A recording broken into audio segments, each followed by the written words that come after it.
പാരസൈറ്റോളജി എന്ന് പറയുന്ന ടോപ്പിക്കാണ് നോക്കാൻ പോകുന്നത്. അതിൽ ആദ്യമേ നമുക്ക് പഠിക്കാനുള്ളത് എന്താണ് പാരസൈറ്റ്സ് എന്ന് പഠിക്കണം, ടൈപ്പ് ഓഫ് പാരസൈറ്റ്സ് പഠിക്കണം. അത് കഴിഞ്ഞ് രണ്ട് പാരസിറ്റിക് ഡിസീസസ്, ഒന്ന് മലേറിയ, വേറൊന്ന് ഫൈലേരിയാസിസ്. ഇത് രണ്ടിന്റെയും ഡയഗ്നോസിസ് എങ്ങനെയാണ്, ലബോറട്ടറി ഡയഗ്നോസിസ് എങ്ങനെയാണ് ചെയ്യുന്നത് നോക്കണം. ഇത്രയാണ് നമുക്ക് ഇന്ന് പഠിക്കേണ്ടത്. അതിൽ നമ്മൾ മലേറിയ ആയിരിക്കും ഇന്ന് നോക്കുന്ന topic. Okay, first of all എന്താണ് പാരസിറ്റിസം? അതിനെപ്പറ്റി നമുക്ക് ആദ്യമേ ഒരു ഐഡിയ വേണം. പാരസിറ്റിസം എന്ന് വെച്ചാൽ ഒരു ഓർഗാനിസം മറ്റൊരു ഓർഗാനിസത്തിന്റെ ഉള്ളിൽ ജീവിക്കുന്നു, അല്ലെങ്കിൽ രണ്ട് ഓർഗാനിസംസ് ഒരുമിച്ച് ജീവിക്കുന്നു. അതിനെയാണ് നമ്മൾ പാരസിറ്റിസം എന്ന് പറയുന്നത്. ഈ രണ്ട് ഓർഗാനിസംസ് ഒരുമിച്ച് ജീവിക്കുമ്പോൾ ചിലപ്പോൾ ഇതിൽ രണ്ട് മെമ്പേഴ്സ് ഉണ്ട്, ഒന്ന് പാരസൈറ്റ്, മറ്റേത് ഹോസ്റ്റ്. ആരുടെ ഉള്ളിലാണോ പാരസൈറ്റ് ജീവിക്കുന്നത്, അല്ലെങ്കിൽ ആരെ ഡിപ്പെൻഡ് ചെയ്താണോ പാരസൈറ്റ് ജീവിക്കുന്നത്, ആ ഓർഗാനിസത്തിനെ നമ്മൾ എന്തെന്ന് പറയും? ഹോസ്റ്റ് എന്ന് പറയും. ഇനി ആരാണ് ഇങ്ങനെ മറ്റൊരു ഓർഗാനിസത്തിനെ ഡിപ്പെൻഡ് ചെയ്ത് ജീവിക്കുന്നത്, ആ ആള്, ഡിപ്പെൻഡ് ചെയ്യുന്ന ആളെ നമ്മൾ പാരസൈറ്റ് എന്നും, ആരുടെ അടുത്ത് നിന്നാണോ ആ ഫേവർ കിട്ടുന്നത്, ബെനിഫിറ്റ് കിട്ടുന്ന ആളെ നമ്മൾ ഹോസ്റ്റ് എന്നും പറയും. അപ്പൊ ചില സമയത്ത് ഒരു പാരസൈറ്റും ഹോസ്റ്റും ഒരുമിച്ച് ജീവിക്കുമ്പോൾ രണ്ടുപേർക്കും തന്നെ ബെനിഫിറ്റ് ഉണ്ടാവാറുണ്ട്. അങ്ങനെയാണെങ്കിൽ നമ്മൾ ആ റിലേഷനെ എന്തെന്ന് പറയും? മ്യൂച്വലിസം എന്ന് പറയും. ചില സമയത്ത് പാരസൈറ്റും ഹോസ്റ്റും ഒരുമിച്ച് ജീവിക്കുമ്പോൾ പാരസൈറ്റിന് മാത്രം ബെനിഫിറ്റ് കിട്ടുകയും ഹോസ്റ്റിന് ബുദ്ധിമുട്ടുണ്ടാക്കുകയും ചെയ്യും. ഇനി അതാണ് ട്രൂ പാരസൈറ്റിസം. ഇനി അല്ലെങ്കിൽ അമെൻസാലിസം എന്ന് പറയും. ഇനി അടുത്തത്, പാരസൈറ്റും ഹോസ്റ്റും ഒരുമിച്ച് ജീവിക്കുമ്പോൾ പാരസൈറ്റിന് ബെനിഫിറ്റ് കിട്ടുന്നുണ്ട്, ഹോസ്റ്റിന് പ്രത്യേകിച്ച് ബെനിഫിറ്റും ഇല്ല, എന്നാൽ ലോസ് ഒന്നും ഇല്ല. അതിനെ നമ്മൾ കമൻസാലിസം എന്ന് പറയും. ഓക്കെ, പിന്നെ നമുക്ക് വായിക്കാം. Parasitism is a form of living in which two different organisms coexist over a long time. രണ്ട് ഓർഗാനിസംസ് ഒരുമിച്ച് എക്സിസ്റ്റ് ചെയ്യുന്നു. When a parasite lives with another organism, ഇവിടെ another organism എന്ന് പറയുന്ന ആരാണ്? ഹോസ്റ്റ് ആണ്. This can cause commensalism, which is defined as two organisms that coexist and one of the organism benefit from the other while neither harming nor helping the other organism. ഒരു ഓർഗാനിസത്തിന് benefit കിട്ടുന്നുണ്ട്, മറ്റേ ഓർഗാനിസത്തിന് പ്രത്യേകിച്ച് ബെനിഫിറ്റും ഇല്ല, ലോസും ഇല്ല. ആ തരത്തിലുള്ള റിലേഷൻഷിപ്പിനെയാണ് commensalism എന്ന് പറയുന്നത്. Parasitism may be mutualism in which both organisms benefit without causing any injury to one another.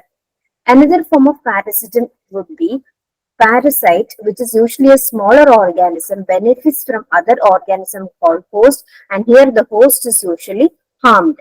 ഇനി അടുത്തത് മ്യൂച്വലിസം. മ്യൂച്വലിസം എന്ന് പറയുമ്പോൾ both organisms benefit without causing any injury to another. Human ബീങ്സിന്റെ എക്സാമ്പിൾ എടുക്കുകയാണെങ്കിൽ നമ്മുടെ ഇൻറ്റസ്റ്റൈനിൽ ഒരുപാട് യൂസ്ഫുൾ ബാക്ടീരിയ ഉണ്ട്. ഈ ബാക്ടീരിയക്ക് എന്ത് ബെനിഫിറ്റ് ആണ് കിട്ടുന്നത്? നമ്മുടെ ഇൻറ്റസ്റ്റൈനിൽ ഇരിക്കുന്നതുകൊണ്ട് അവർക്ക് ഫുഡ് കിട്ടും. നമ്മൾ കഴിക്കുന്ന ഫുഡിന്റെ ഒരു പോർഷൻ അവരും കഴിക്കും. അങ്ങനെ അവർക്ക് ന്യൂട്രീഷൻ കിട്ടും. അതേസമയം നമുക്ക് എന്താ ഈ ബാക്ടീരിയ ഉള്ളതുകൊണ്ടുള്ള ബെനിഫിറ്റ്? അവര് നമ്മളുടെ ഡൈജഷൻ ഈസി ആക്കി തരികയും ചെയ്യും. അപ്പൊ രണ്ടുപേർക്കും ബെനിഫിറ്റ് ഉണ്ട്, ആർക്കും നഷ്ടമില്ല. ഞാൻ യൂസ്ഫുൾ ആയിട്ടുള്ള ഗട്ട് ബാക്ടീരിയ, ഇൻറ്റസ്റ്റൈൻ ബാക്ടീരിയയെ പറ്റിയാണ് പറയുന്നത്, ഹാർംഫുൾ ബാക്ടീരിയയെ പറ്റിയല്ല. നമുക്ക് ആവശ്യം ആയിട്ടുള്ള എസെൻഷ്യൽ ആയിട്ടുള്ള ഗട്ട് ബാക്ടീരിയയുടെ കാര്യമാണ് പറയുന്നത്. രണ്ടുപേർക്കും ബെനിഫിറ്റ് കിട്ടുന്നതുകൊണ്ട് തന്നെ ഈ റിലേഷന് മ്യൂച്വലിസത്തിന്റെ എക്സാമ്പിൾ ആയിട്ട് പറയും. ഇനി നമ്മുടെ ഇൻറ്റസ്റ്റൈനിൽ ജീവിക്കുന്ന, ഇപ്പം നമുക്ക് മലേറിയൽ പാരസൈറ്റിനെ എടുക്കാം, അല്ലെങ്കിൽ ഇൻറ്റസ്റ്റൈനൽ വേർംസിനെ എക്സാമ്പിൾ എടുക്കാം. അവിടെ എന്താ ചെയ്യുക? ഈ വേർംസ് നമ്മുടെ ഇൻറ്റസ്റ്റൈനിലെ വോളിനെ പെർഫറേറ്റ് ചെയ്ത് അവിടെ ഇഞ്ചറി ഉണ്ടാക്കി നമുക്ക് ബുദ്ധിമുട്ടുണ്ടാക്കും. നമുക്ക് എത്രമാത്രം ഡിസീസ് അറിയാമല്ലേ വേർംസ് കോസ് ചെയ്യുന്ന ഡിസീസസ്, റൗണ്ട് വേം, റിംഗ് വേം, അങ്ങനത്തെ റൗണ്ട് വേം ഒക്കെ പോലത്തെ ഡിസീസസ്.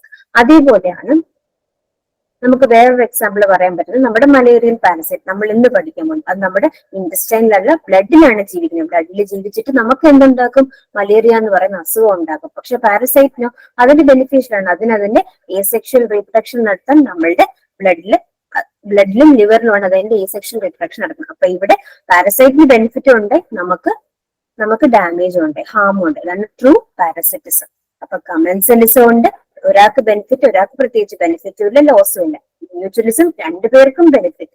അടുത്തത് ട്രൂ പാരസിറ്റിസം എന്ന് പറയുമ്പോൾ ഒരാൾക്ക് ബെനിഫിറ്റ്, മറ്റേ ആൾക്ക് സീരിയസ് ആയിട്ടുള്ള ഹാം ഉണ്ടാവും. അതിന്റെ എക്സാമ്പിൾ ആണ് നമ്മൾ ഇന്ന് പഠിക്കാൻ പോകുന്നത് മലേറിയ. മലേറിയൽ പാരസൈറ്റിന്റെ ഹോസ്റ്റ് എന്ന് പറയുന്നത് ഹ്യൂമൻ ബോഡിയാണ്. അപ്പൊ നമ്മുടെ ബോഡിയിൽ ജീവിച്ചിട്ട് നമുക്ക് അസുഖം ഉണ്ടാക്കും, നമുക്ക് ഹാം ആണ്. അതേസമയം പാരസൈറ്റിന്റെ ലൈഫ് സൈക്കിൾ കംപ്ലീറ്റ് ചെയ്യാൻ പറ്റുന്നു. മെഡിക്കൽ പാരസിറ്റോളജി, അടുത്ത് നമ്മൾ പഠിക്കേണ്ട point medical പാരസിറ്റോളജി. It is a branch of medical science dealing with parasites which live within the human body. The parasites affect several billions of people worldwide, kill annually, and cause debilitating injuries such as blindness and disfiguration. Medical എന്ന വാക്ക് കേൾക്കുമ്പോഴറിയാം branch of medical science ആണ്. പാരസൈറ്റോളജി എന്ന് പറയുമ്പോൾ സ്റ്റഡിയാണ്. പാരസൈറ്റ്സിനെ പറ്റി പഠിക്കുന്ന medical സയൻസിന്റെ ബ്രാഞ്ചിനെയാണ് നമ്മൾ medical പാരസൈറ്റോളജി എന്ന് പറയുന്നത്. ഹ്യൂമൻ ബോഡിയുടെ അകത്ത് ജീവിക്കുന്ന പാരസൈറ്റ്സിനെ പറ്റിയും അവരുണ്ടാക്കുന്ന ഡിസീസിനെ പറ്റിയും ആ ഡിസീസിന്റെ സിംറ്റംസും കാര്യങ്ങളൊക്കെ പഠിക്കുന്ന ബ്രാഞ്ചിനെയാണ് മെഡിക്കൽ പാരസൈറ്റോളജി എന്ന് പറയുന്നത്. There are several billion ഒരുപാട് പാരസൈറ്റ്സ് ഐഡന്റിഫൈ ഉണ്ട്. ഈ പാരസൈറ്റ്സ് എന്ത് ചെയ്യും? ബ്ലൈൻഡ്നെസ്, അതുപോലെ ഡിസ്ഫിഗറേഷൻ, ബ്ലൈൻഡ്നെസ് വരെ ഉണ്ടാക്കാൻ പറ്റുന്ന പാരസൈറ്റ്സ് ഉണ്ട്. അതായത് ഓങ്കോസെർസിയാസിസ് എന്ന് പറയുന്ന ഒരു ഇൻഫെക്ഷൻ ഉണ്ട്, റിവർ ബ്ലൈൻഡ്നെസ് എന്ന് പറയും. അതൊന്നും ജസ്റ്റ് കേട്ടിരുന്നാൽ മാത്രം മതി. അതൊക്കെ പാരസൈറ്റ് കാരണം ഉണ്ടാവുന്ന ഇൻഫെക്ഷൻ ആണ്. അതേപോലെ ഡിസ്ഫിഗറേഷൻ, ഫൈലേറിയാസിസ് ഒക്കെ പഠിക്കുമ്പോൾ നമ്മൾ ഇനി പഠിക്കും. ഫൈലേറിയ വന്ന് മന്ദരോഗം വന്ന് കാലിന്റെയും കൈയുടെയൊക്കെ രൂപം തന്നെ മാറിപ്പോകും. ഡിസ്ഫിഗറേഷൻ ആണ് അവിടെ. അതൊക്കെ ആ പാരസൈറ്റ് കോസ് ചെയ്യുന്ന ബുദ്ധിമുട്ടുകളാണ്. ഓക്കെ, അപ്പൊ പാരസൈറ്റ്സിനെ പറ്റി പഠിച്ചു. അടുത്ത് നമ്മൾ അറിയേണ്ട വാക്കാണ് ഹോസ്റ്റ്. ഓൾറെഡി ഞാൻ പറഞ്ഞു, പാരസൈറ്റ് ആരുടെ ഉള്ളിലാണോ ജീവിക്കുന്നത്, അല്ലെ ആരെയാണോ ഡിപ്പെൻഡ് ചെയ്യുന്നത്, ആ ഓർഗാൻസിന് നമ്മൾ എന്തെന്ന് പറയുന്നത്? ഹോസ്റ്റ് എന്ന് പറയുന്നത്. ഇനി രണ്ടു തരം ഹോസ്റ്റ് ഉണ്ട്.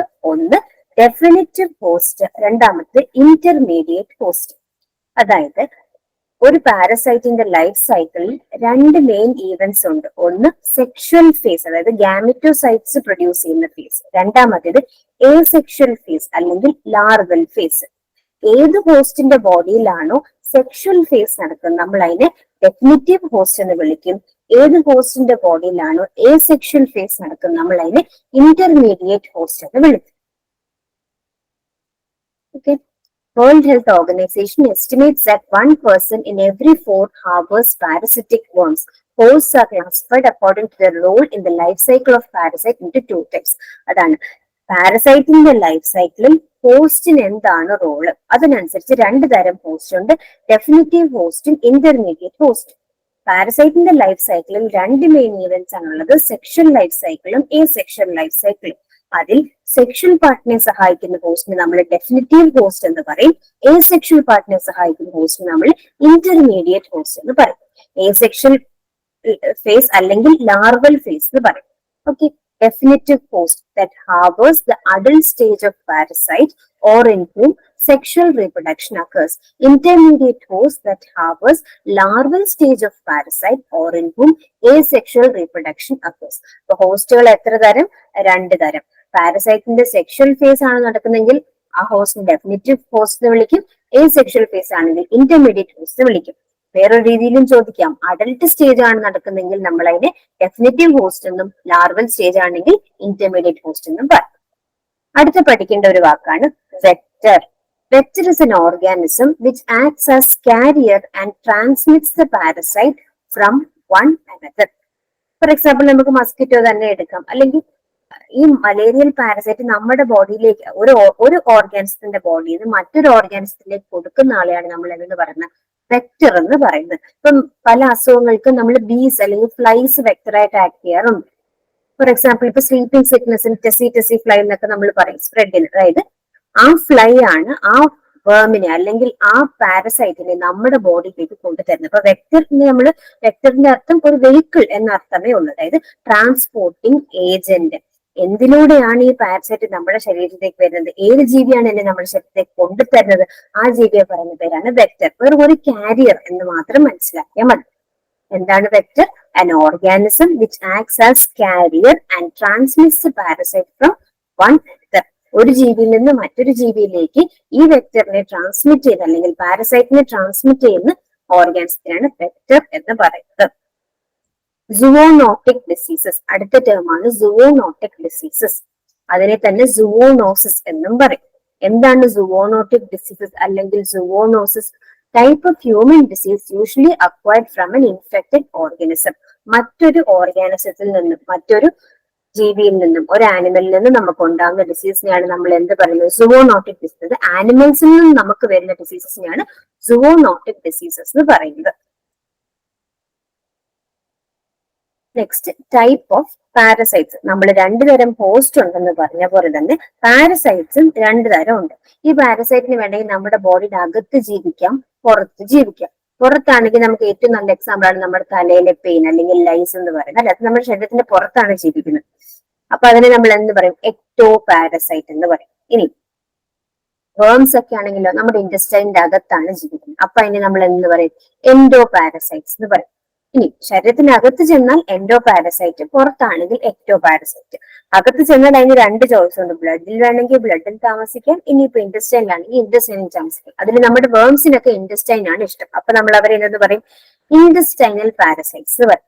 അതേസമയം മലേറിയൽ പാരസൈറ്റ്, ഞാനിപ്പോ പറഞ്ഞ പോലെ മലേറിയൽ പാരസൈറ്റ് എവിടെയാണ് ജീവിക്കുന്നത്? ബ്ലഡിലാണ് ജീവിക്കുന്നത്. അപ്പൊ നമ്മൾ അതിനെ എന്തെന്ന് പറയും? ബ്ലഡ് പാരസൈറ്റ് എന്ന് പറയും. ഓക്കെ, അടുത്തത് ഈ പാരസൈറ്റിന്റെ അത് ഏത് തരമാണെന്നുള്ളതനുസരിച്ച്, ഏത് ടൈപ്പ് ആണെന്നുള്ളതനുസരിച്ച്, ഇപ്പൊ അത് പ്രോട്ടോസോവൻ ആണെങ്കിൽ നമ്മൾ അതിന് പ്രോട്ടോസോവൻ പാരസൈറ്റ് എന്ന് പറയും. വേംസ് ആണെങ്കിൽ മൾട്ടി സെല്ലുലർ ആണെങ്കിൽ നമ്മൾ അതിന് ഹെൽമിന്തിക് ഓർഗാനിസംസ് എന്ന് പറയും. ഓക്കെ, ഹെൽമിന്തിക് പാരസൈറ്റ് എന്ന് വെച്ചാൽ വേംസ് എന്ന് അർത്ഥം. ഈ വേംസിനെ തന്നെ ഷേപ്പ് അനുസരിച്ച് നമുക്ക് പിന്നെയും ഡിവൈഡ് ചെയ്യാം. ഫ്ലാറ്റ് വേം, സെഗ്മെന്റഡ് വേം, സിലിണ്ട്രിക്കൽ വേം എന്നൊക്കെ. ഫ്ലാറ്റ് വേമിന്റെ മറ്റൊരു പേരാണ് ട്രെമറ്റോഡ്. അതേപോലെ സിലിണ്ട്രിക്കൽ വേമിന്റെ മറ്റൊരു പേരാണ് നെമറ്റോഡ്. അതേപോലെ സെഗ്മെന്റഡ് അല്ലെങ്കിൽ റിബൺ ലൈക്ക് വേമിന്റെ മറ്റൊരു പേരാണ് സെസ്റ്റോഡ്. ഓക്കെ, അപ്പൊ എന്തൊക്കെയാ പറഞ്ഞു? പാരസൈറ്റ്സ് രണ്ട് തരം ഉണ്ട്. Ectoparasite, endoparasites. അകത്താണെങ്കിൽ എൻഡോ പാരസൈറ്റ്, പുറത്താണെങ്കിൽ എക്ടോ പാരസൈറ്റ്. പുറത്തിന്റെ എക്സാമ്പിൾ ആണ് നമ്മുടെ ലൈസ്, തലയിലെ പെയിനൊക്കെ. എൻഡോ പാരസൈറ്റ് എന്ന് പറയുമ്പോൾ അകത്തുള്ളതാണ്. എൻഡോ പാരസൈറ്റ് തന്നെ ബ്ലഡിലാണെങ്കിൽ ബ്ലഡ് പാരസൈറ്റ് എന്നും, ഇൻഡസ്റ്റൈൻ ആണെങ്കിൽ ഇൻഡസ്റ്റൈനൽ പാരസൈറ്റ്സ് എന്നും പറയും. അതേപോലെ അതിന്റെ രൂപം അനുസരിച്ച് helminthic parasite multi seller example ആണ്. അതേസമയം യൂണിസെല്ലർ പ്രോട്ടോസോവൻ പോലത്തെ ഓർഗാനിസം, അമീബ പോലെയൊക്കെയാണ് നമ്മൾ അതിന് യൂണിസെല്ലർ, അപ്പൊ പ്രോട്ടോസോവൻ പാരസൈറ്റ്സ് എന്ന് പറയും. ഇനി ഈ വേംസ് തന്നെ അല്ലെങ്കിൽ ഹെൽമിന്തിക് പാരസൈറ്റിന്റെ ഷേപ്പ് അനുസരിച്ച് ഫ്ലാറ്റ് വേം, സെഗ്മെന്റഡ് വേം, സിലിണ്ട്രിക്കൽ വേം എന്നൊക്കെ ക്ലാസിഫൈ ചെയ്യാം. നമുക്ക് വായിക്കാം. There are different type of parasites. Human parasites are either unicellular protozoa or multicellular. Parasites may live inside the host, endoparasite, or on the host surface, ectoparasites. Endoparasites are subclassified into helminthic parasites. Helminths are multicellular. And protozoan parasites. ഇവിടെ പറഞ്ഞ പോലെ protozoa are unicellular. Helminthic parasites are either flatworms or trematodes, segmented worm like worms or cestodes, or cylindrical worms, nematodes. According to the area of inhabitation in humans, the parasites are classified into intestinal and bloodborne parasites. അടുത്തത് blood parasites. ബ്ലഡിൽ ജീവിക്കുന്ന പാരസൈറ്റ്സിനെ പറ്റിയാണ് പഠിക്കാൻ പോകുന്നത്. അതാണ് നമ്മുടെ main topic. Blood parasites are type of parasites which inhabits in the blood and tissues other than intestine. പേരിൽ നിന്ന് തന്നെ അറിയാം, ബ്ലഡിൽ ജീവിക്കുന്ന പാരസൈറ്റ് ആണെങ്കിൽ blood parasite.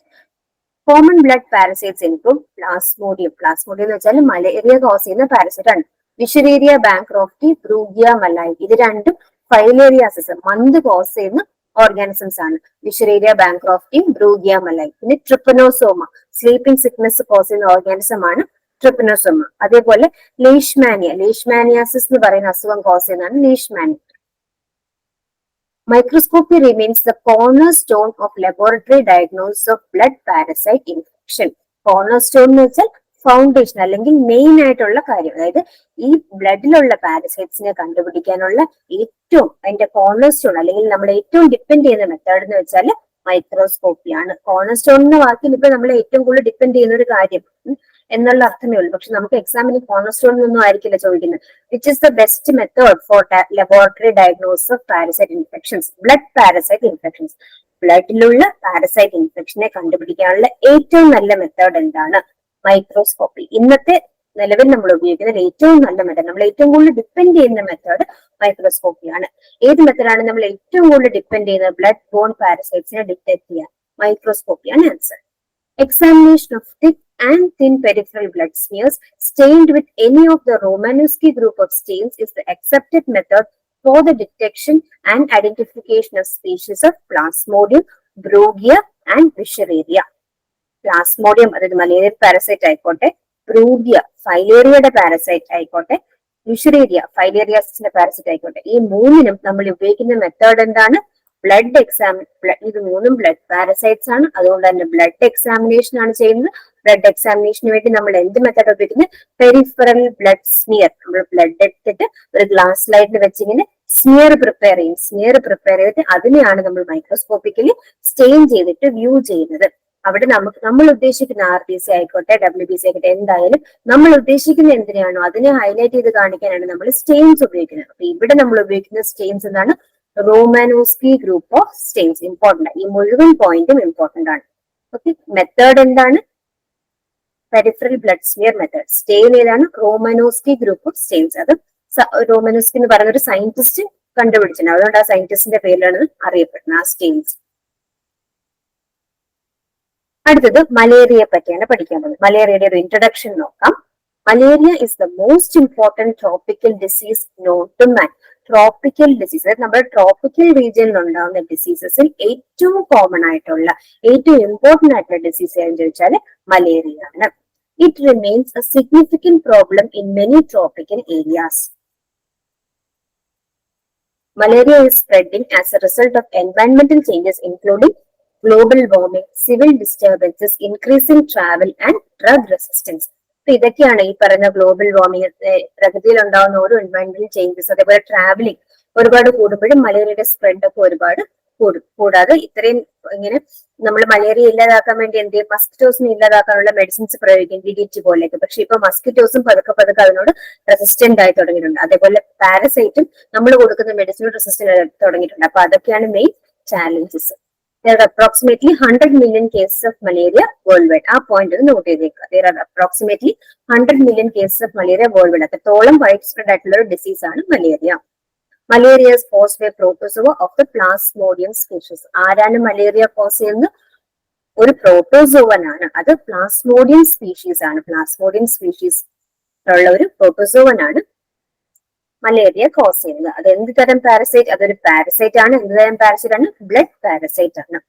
There are 4 species which infect both human and animals. Human ബീങ്സിന് മാത്രമല്ല ആനിമൽസിനും മലേറിയ ഉണ്ടാക്കുന്ന ഈ 4 സ്പീഷീസ് ഉണ്ട്. ഏതൊക്കെയാണ്? Plasmodium malariae, Plasmodium vivax, Plasmodium falciparum and Plasmodium ovale. Malaria is transmitted by the female anopheline mosquito.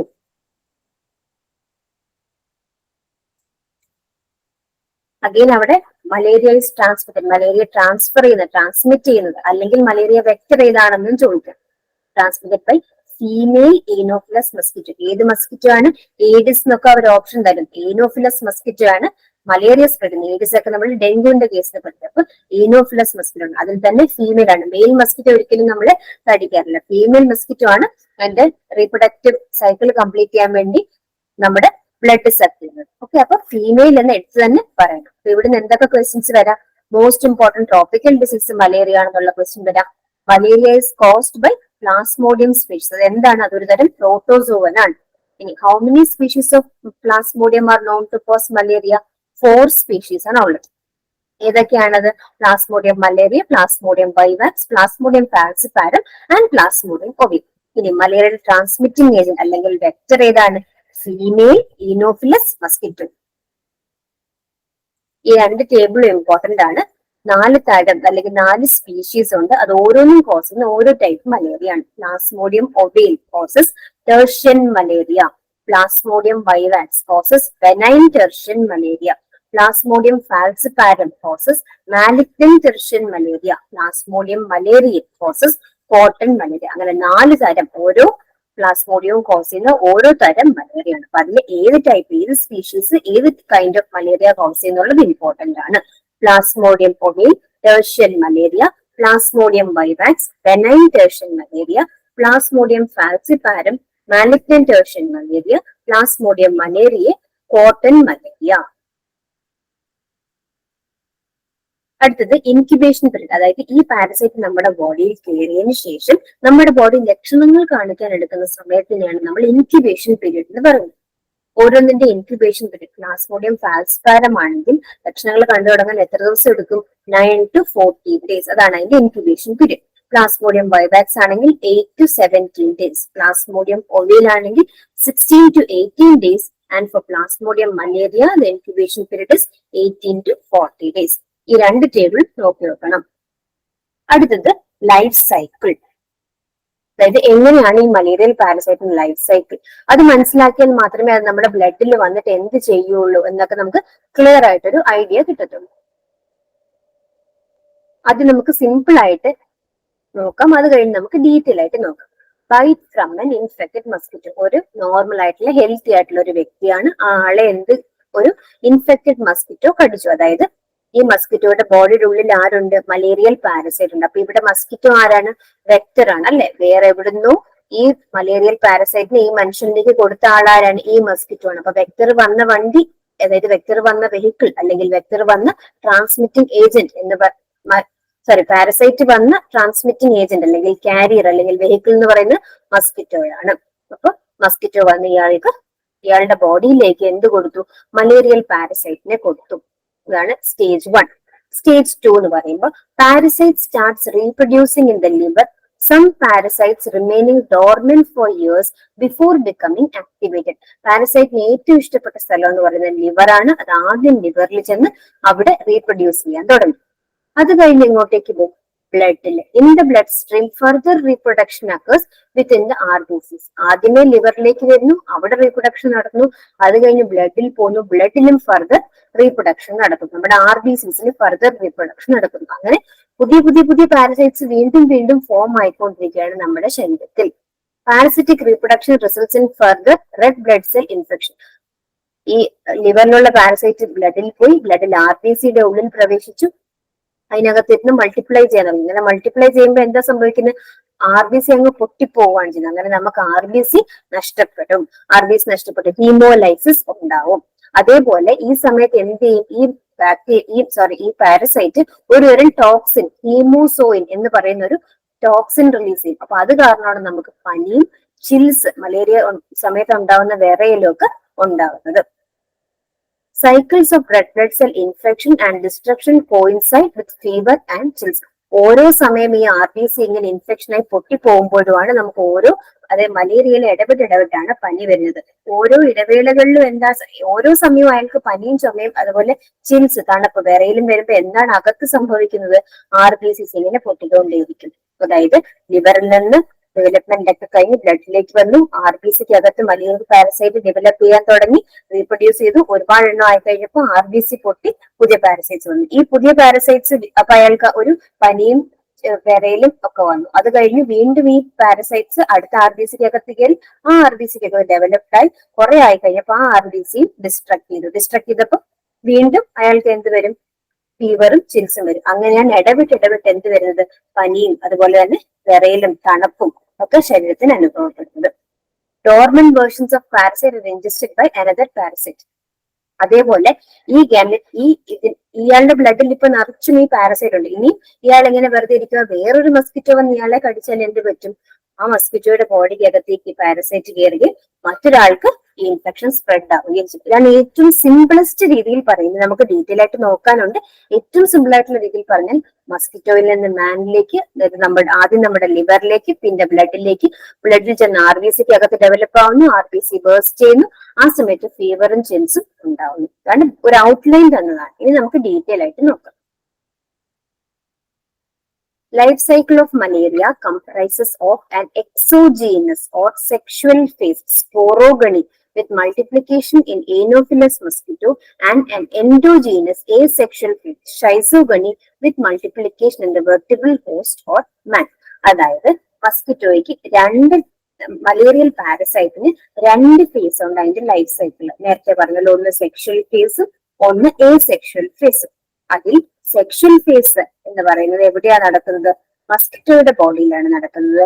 Asexual face പറഞ്ഞത് എവിടെയാണ് നടക്കുന്നത്? ഹ്യൂമൻ ബീങ്സിന്റെ ബോഡിയിലാണ് നടക്കുന്നത്. അപ്പൊ നമുക്ക് വേറൊരു പോയിന്റ് നേരത്തെ നമ്മൾ പഠിച്ചിരുന്നത്, എവിടെയാണോ സെക്ഷൽ ഫേസ് നടക്കുന്നത് നമ്മൾ അതിനെ ഡെഫിനറ്റീവ് പോസ്റ്റ് എന്നും പറയും. എവിടെയാണോ എസെക്ഷൽ ഡെവലപ്മെന്റ് നടക്കുന്നത് നമ്മൾ അതിനെ ഇന്റർമീഡിയറ്റ് പോസ്റ്റ് എന്നും പറയും. അപ്പൊ ഇവിടെ മസ്കിറ്റോ എന്ന് പറയുന്നത് ഹ്യൂമൻ ബീങ്സ് പറയുന്ന ഇന്റർമീഡിയറ്റ് പോസ്റ്റും മസ്കിറ്റോ എന്ന് പറയുന്നത് ഡെഫിനറ്റീവ് പോസ്റ്റുമാണ്. ഇവിടെ മലേറിയയുടെ കാര്യത്തിൽ നമ്മൾ ശ്രദ്ധിക്കേണ്ട ഒരു പോയിന്റ് എന്ന് വെച്ചാൽ മസ്കിറ്റോ തന്നെയാണ് ഹോസ്റ്റ്, മസ്കിറ്റോ തന്നെയാണ് വെക്ടറും. മസ്കിറ്റോയുടെ ബോഡിയിൽ ഈ പാരസൈറ്റിന്റെ ഡെവലപ്മെന്റ് നടക്കുന്നത് കൊണ്ട് നമ്മൾ മസ്കിറ്റോയെ ഹോസ്റ്റ് എന്ന് പറയുന്നു. മസ്കിറ്റോ വഴി മറ്റൊരാളിലേക്ക് കിട്ടുന്നത് കൊണ്ട് മസ്കിറ്റോയെ നമ്മൾ വെക്ടർ എന്നും പറയുന്നു. ഓക്കെ, ഇവിടെ മസ്കിറ്റോ എന്താണ്? ഹോസ്റ്റുമാണ്, വെക്ടറുമാണ്.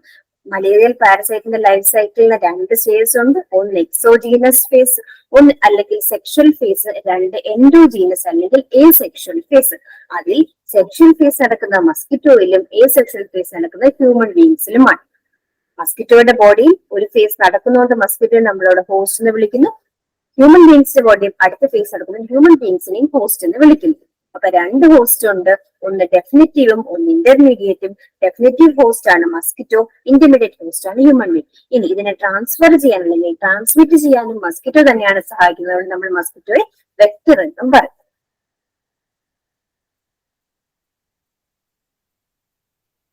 When a female Anopheles mosquito bites an infected person, it ingests blood which may contain mature sexual cells, male and female gametocytes, which undergo series of developmental stages in the stomach of the mosquito. ഒരു mosquito ഒരു വ്യക്തിയെ കടിക്കുന്നു. അപ്പൊ ആളുടെ ബ്ലഡിലേക്ക് എന്താണ്, ആ മസ്കിറ്റോയുടെ ബ്ലഡിലേക്ക് ആ ആളുടെ ബ്ലഡിൽ നിന്ന് എന്താണ് പോകുന്നത്? ഗമീറ്റോസൈറ്റ്സ് ആണ് പോകുന്നത്. മസ്കിറ്റോയുടെ ബോഡിയിലേക്ക് ഗമീറ്റോസൈറ്റ്സ് പോകുന്നു. എക്സ്ഫ്ലജല്ലേഷൻ, the extrusion of rapidly waving flagellum-like microgametes from the microgametocytes.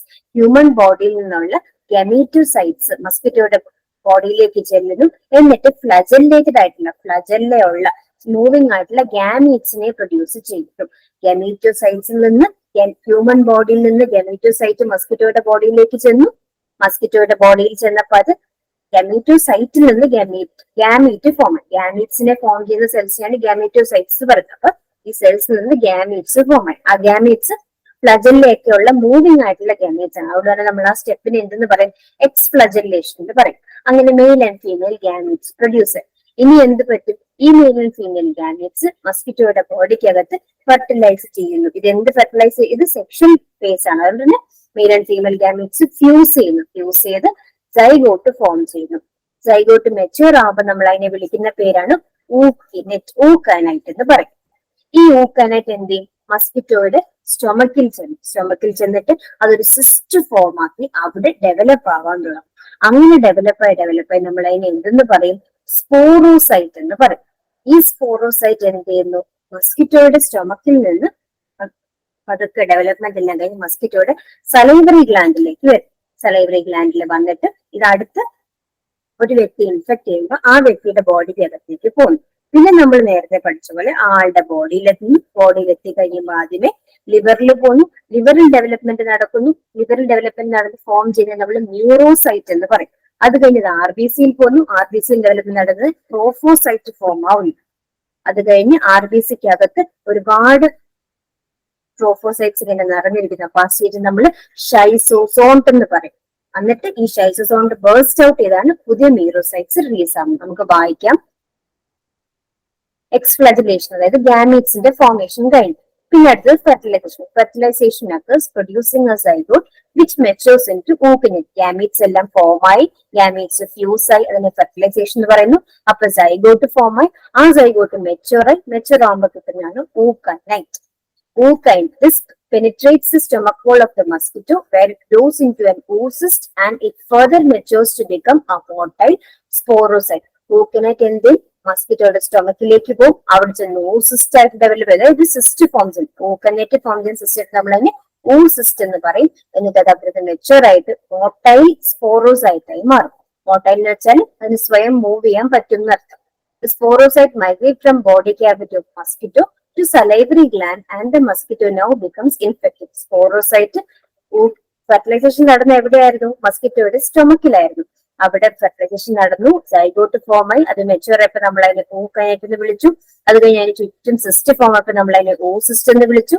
അത് കഴിഞ്ഞത് കുറച്ചുകൂടി ഡെവലപ്മെന്റ് ആയി കഴിഞ്ഞപ്പോൾ അത് സ്പോറോസൈറ്റ്. സ്പോറോസൈറ്റ് എന്താന്നാ പറഞ്ഞ്? മോട്ടൈലാണ്, അതിന് മൂവ് ചെയ്യാൻ പറ്റും. അപ്പൊ അത് എവിടെ നിന്ന് മൂവ് ചെയ്യും? സ്റ്റൊമക്കിൽ നിന്ന് മൂവ് ചെയ്ത് മസ്കിറ്റോയുടെ സലൈവറി ഗ്ലാൻഡിൽ വന്നിരിക്കും. സലൈവറി ഗ്ലാൻഡിൽ വന്നിരുന്നു കഴിയുമ്പോൾ ഈ മസ്കിറ്റോ ഇനി ആരെ കടിക്കുന്നു? ആ സ്പോറോസൈറ്റ് അവരുടെ ബ്ലഡിലേക്ക് പോകും. Sporozoites migrate from body cavity of mosquito to salivary gland and the mosquito now becomes infective.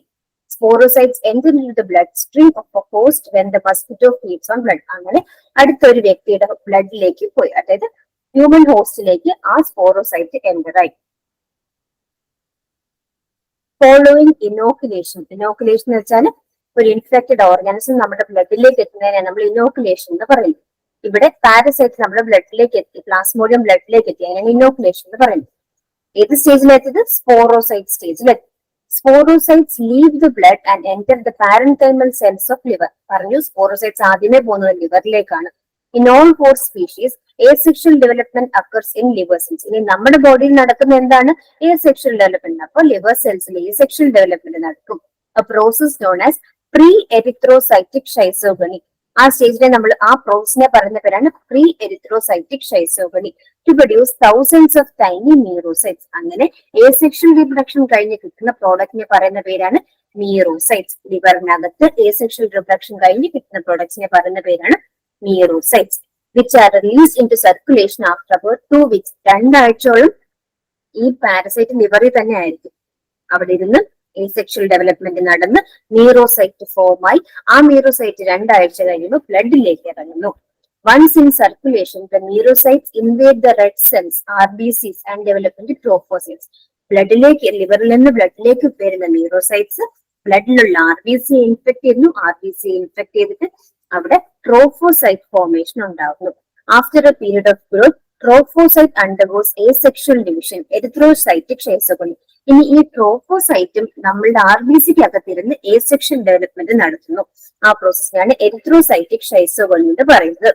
When the mature trophocyte starts to divide in the red blood cell, separate merocytes are formed, resulting in schizosome. അങ്ങനെ ഈ ട്രോഫോസൈറ്റ് എന്ത് ചെയ്യും? ട്രോഫോസൈറ്റ് RBCക്ക് അകത്ത് കയറി RBCക്ക് അകത്ത് development നടക്കുന്നു. അങ്ങനെ ഷൈസോസോം form ആവും. വെൻ ഫുള്ളി ഡെവലപ്ഡ് ഷൈസ്, അതായത് ഒരു RBC അതിനകത്ത് നിറച്ചും ഈ പാരസൈറ്റ് ഏത് സ്റ്റേജില്? ട്രോഫോസൈറ്റ് സ്റ്റേജിൽ. അതിനെ നമ്മൾ എന്തെന്ന് പറയുന്നത്? ഷൈസോസോം എന്ന് പറയുന്നത്. ഇത് റപ്ചർ ആവും, RBC റപ്ചർ എന്ന് പറയുന്നത് ഈ മീറോസൈറ്റ്സിനാൽ നിറഞ്ഞിരിക്കുന്ന RBC അല്ലെങ്കിൽ ഷൈസോസോം റപ്ചർ ആവും. റപ്ചർ ആയിട്ട് എന്ത് പറ്റും? ഈ പുതിയ മീറോസൈറ്റ്സ് വീണ്ടും ബ്ലഡിലേക്ക് വരും. നമ്മൾ പറഞ്ഞു RBC റപ്ചറായി മീറോസൈറ്റ്സ് ബ്ലഡിലേക്ക് വന്നു. ആ മീറോസൈറ്റ്സ് വീണ്ടും ബ്ലഡിനെ വീണ്ടും RBC ഇൻഫെക്ഷൻ, അങ്ങനെ റിപ്പീറ്റഡ് ആയിട്ട് ഇങ്ങനെ infection ഉണ്ടായിക്കൊണ്ടേയിരിക്കും. These merocytes will then infect new red cells and the process of asexual reproduction in the blood cells tends to proceed. Some of the merocytes entering red blood cells do not form trophocytes, then schizosomes, but develop into gametocytes, and this process takes place in deep tissue capillaries. ചില മീറോസൈറ്റ്സ് ട്രോഫോസൈറ്റ് stage ഡെവലപ്മെന്റിലേക്ക് പോകാതെ തന്നെ direct ആയിട്ട് ഗമീറ്റോസൈറ്റ് ആയി develop ആവും. ഈ ഗമീറ്റോസൈറ്റ് ആണ് വീണ്ടും ഒരു മസ്കിറ്റോ അയാളെ ബൈറ്റ് ചെയ്യുമ്പോൾ മസ്കിറ്റോയുടെ ബോഡിയിലേക്ക് ചെല്ലുന്നത്. This erythrocytic cycle of schizogony is repeated over and over again in the course of infection, leading to a progressive increase of parasiting. വീണ്ടും വീണ്ടും RBCക്ക് അകത്ത് ഡെവലപ്മെന്റ് നടന്നുകൊണ്ടിരിക്കുക. അങ്ങനെ വീണ്ടും വീണ്ടും ഇൻഫെക്ഷൻ ഉണ്ടാവും. ഇതിങ്ങനെ കേൾക്കുമ്പോൾ ഭയങ്കര കോംപ്ലിക്കേറ്റഡ് ആയിട്ട് തോന്നും. സിമ്പിൾ ആണ്. ഇതിനകത്ത് മെയിൻ ആയിട്ട് നമ്മൾ ഓർക്കേണ്ട പോയിന്റ് എന്ന് പറഞ്ഞാൽ മസ്കിറ്റോ ടു മാൻ. എന്താണ് മസ്കിറ്റോ മനുഷ്യന്റെ ബോഡിയിലേക്ക് കൊടുക്കുന്നത്? സ്പോറോസൈറ്റിനെയാണ് കൊടുക്കുന്നത്. എന്താണ് മാൻ ടു മസ്കിറ്റോ? ഒരു മനുഷ്യന്റെ ശരീരത്തിൽ നിന്ന് എന്തിനാണ് മസ്കിറ്റോ മറ്റൊരു മസ്കിറ്റോ വലിച്ചെടുക്കുന്നത്? ഗമീറ്റോസൈറ്റിനെയാണ് വലിച്ചെടുക്കുന്നത്. അപ്പൊ ഒരു ഹ്യൂമൻ ബീങ് ഉണ്ടെന്ന് വിചാരിക്കുക. അയാളുടെ ബോഡിക്ക് അകത്ത് ഒരുപാട് മലേറിയൽ പാരസൈറ്റുകളുണ്ട്. ആ മലേറിയൽ പാരസൈറ്റ് ഇങ്ങനെ അയാളുടെ ബ്ലഡിൽ ഇങ്ങനെ സ്പ്രെഡ് ആയിക്കൊണ്ടിരിക്കുകയാണ്. ആ സമയത്താണ് മസ്കിറ്റോ വന്ന് അയാളെ കടിക്കുന്നത്. അപ്പൊ അയാളുടെ ബ്ലഡിൽ ഉണ്ടായിരുന്ന ഗമീറ്റോസ്, അയാളുടെ ബ്ലഡ് മസ്കിറ്റോയുടെ ശരീരത്തിനകത്തേക്ക് പോകും. സ്വാഭാവികമായിട്ടും അയാളുടെ ബ്ലഡിലുള്ള ഗമീറ്റോസൈറ്റുകളും മസ്കിറ്റോയുടെ ബോഡിക്കകത്തേക്ക് പോകും. ഗമീറ്റോസൈറ്റ് എന്ന് വെച്ചാൽ എന്താണ്? ഗാമീറ്റ്സ് ഫോം ആക്കുന്ന സെൽസ് ആണ്. അപ്പൊ ഇത് മസ്കിറ്റോയുടെ ബോഡിക്ക് അകത്ത് ചെന്ന ഉടനെ തന്നെ എന്ത് ചെയ്യും? ഗാമീറ്റ്സിന് ഫോം ചെയ്യും. ഈ gametes mail and female gamete form. Mail and female gamete form ആയാൽ പിന്നെ എന്ത് നടക്കും? ഫെർട്ടിലൈസേഷൻ നടക്കും, സൈഗോട്ട് ഫോം ആവും. ആ സൈഗോട്ട് പിന്നെ ഡെവലപ്പ് ചെയ്യാൻ തുടങ്ങും. അങ്ങനെ ഡെവലപ്പ് ചെയ്യുന്ന സ്റ്റേജാണ് ആദ്യത്തെ സ്റ്റേജ് ഊക്കൈനൈറ്റ് എന്ന് പറയും. പിന്നെ അതിന് ചുറ്റും ഒരു സിസ്റ്റ് ഫോം ആകുമ്പോൾ നമ്മൾ അതിനെ എന്ന് പറയും? ഊസിസ്റ്റ് എന്ന് പറയും. പിന്നെ അതിന് ഫർദർ ഡെവലപ്മെന്റ് നടക്കുമ്പോൾ അതിന് നമ്മൾ എന്ന് പറയും? സ്പോറോസൈറ്റ് എന്ന് പറയും. ഈ സ്പോറോസൈറ്റ് എന്താണ്? മോട്ടൈൽ സ്പോറോസൈറ്റ് ആണ്. അതിന് എന്ത് ചെയ്യാൻ പറ്റും? മൂവ് ചെയ്യാൻ പറ്റും. അപ്പൊ അത് മൂവ് ചെയ്ത് എവിടേക്ക് എത്തും? ഈ ഫെർട്ടിലൈസേഷൻ ഒക്കെ നടന്ന എവിടെയാ? മസ്കിറ്റോയുടെ വയറ്റിലാണ്, മസ്കിറ്റോയുടെ ഗട്ടിലാണ്. അവിടുന്ന് തിരിച്ച് എവിടേക്ക് എത്തും? മസ്കിറ്റോയുടെ സലൈവറി ഗ്ലാൻഡിലേക്ക് എത്തും സ്പോറോസൈറ്റ്. അപ്പൊ ഈ മസ്കിറ്റോയുടെ വായ്ക്കകത്ത് നിറച്ചും സ്പോറോസൈറ്റ് ആണ് സലൈവറി ഗ്ലാൻഡിൽ. ഇനി ഈ മസ്കിറ്റോ അടുത്ത ആളെ ബൈറ്റ് ചെയ്യും. നമ്മുടെ ആദ്യമേ ഇൻഫെക്ഷൻ ഉള്ള ഒരാളിൽ നിന്നാണ് കഥ തുടങ്ങിയത്. ആ ഇൻഫെക്ഷൻ ഉള്ള ആളുടെ ബ്ലഡ് മസ്കിറ്റോ കുടിക്കുന്നു, മസ്കിറ്റോയുടെ ബ്ലഡ് അയാളുടെ വയറ്റിലേക്ക് എത്തുന്നു. അപ്പൊ ആ ബ്ലഡിൽ ഉണ്ടായിരുന്ന ഗമീറ്റോസൈറ്റുകൾ മസ്കിറ്റോയുടെ ശരീരത്തിൽ എത്തിയെന്ന് ഗമീറ്റോസൈറ്റ് മനസ്സിലായി. എന്നാൽ പിന്നെ സെക്ഷൽ റിപ്രഡക്ഷൻ തുടങ്ങിക്കളയും. കാരണം മസ്കിറ്റോ എന്താണ്, ഡെഫിനറ്റീവ് ഹോസ്റ്റ് ആണ്, സെക്ഷൽ റിപ്രഡക്ഷൻ നടക്കുന്ന സ്ഥലമാണ്. അപ്പൊ ഗമീറ്റോസൈറ്റുകളെല്ലാം വേഗം ഗാമീറ്റ് ഫോം ചെയ്യുന്നു, ഗാമീറ്റ്സ് ഫ്യൂസ് ചെയ്യുന്നു, അവിടെ സൈഗോട്ട് ഫോം ആവുന്നു, സൈഗോട്ട് ഡെവലപ്പ് ആവുന്നു, നമ്മളതിനെ ഓക്കൈനേറ്റ് എന്ന് വിളിക്കുന്നു. പിന്നെ അത് ഡെവലപ്പ് ആയി സിസ്റ്റ് ഫോം ചെയ്യുന്നു, നമ്മളതിനെ oocyst എന്ന് വിളിക്കുന്നു. പിന്നെ അത് ഡെവലപ്പ് ആയി സ്പോറോസൈറ്റ് ഫോം ആവുന്നു. ഈ സ്പോറോസൈറ്റ് എന്ന് പറയുന്നത് മോട്ടൈൽ സ്പോറോസൈറ്റ് ആണ്, അതായത് മൂവ് ചെയ്യാൻ പറ്റുന്നവരാണ്. അപ്പൊ അവരെന്ത് ചെയ്യും, അവർക്ക് മൂവ് ചെയ്യാൻ പറ്റും സ്വയം. അപ്പൊ അവർ മസ്കിറ്റോയുടെ വയറ്റിൽ നിന്ന് ഗട്ടിൽ നിന്ന് ഇറങ്ങി മസ്കിറ്റോയുടെ സലേവറി ഗ്ലാൻഡിലേക്ക് മൂവ് ചെയ്ത് മസ്കിറ്റോയുടെ വായിൽ വന്നിരിക്കുന്നു.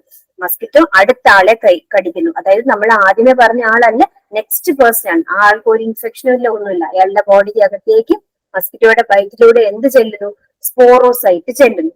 ഇനി ഈ സ്പോറോസൈറ്റ് അയാളുടെ ബ്ലഡിലൂടെ ആദ്യമേ പോകുന്ന സൈറ്റ് എവിടെയാണ്, ലിവർ ആണ്. ലിവറിൽ ചെന്ന് സെക്ഷൽ റിപ്രഡക്ഷൻ നടത്തും. ലിവറിൽ നടക്കുന്ന സെക്ഷൽ റിപ്രഡക്ഷൻ നമ്മൾ എന്ന് പറയും, ഈ പ്രീ എരിത്രോസൈറ്റിക് ഷൈസോഗണി അല്ലെങ്കിൽ ലിവർ ഷൈസോഗണി എന്ന് പറയും.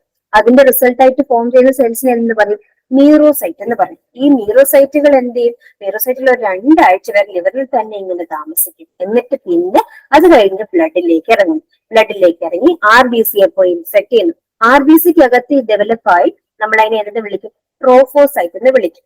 ഈ ട്രോഫോസൈറ്റ് വീണ്ടും ഡെവലപ്പായി വീണ്ടും മീറോസൈറ്റ് ആയി മാറുന്നു.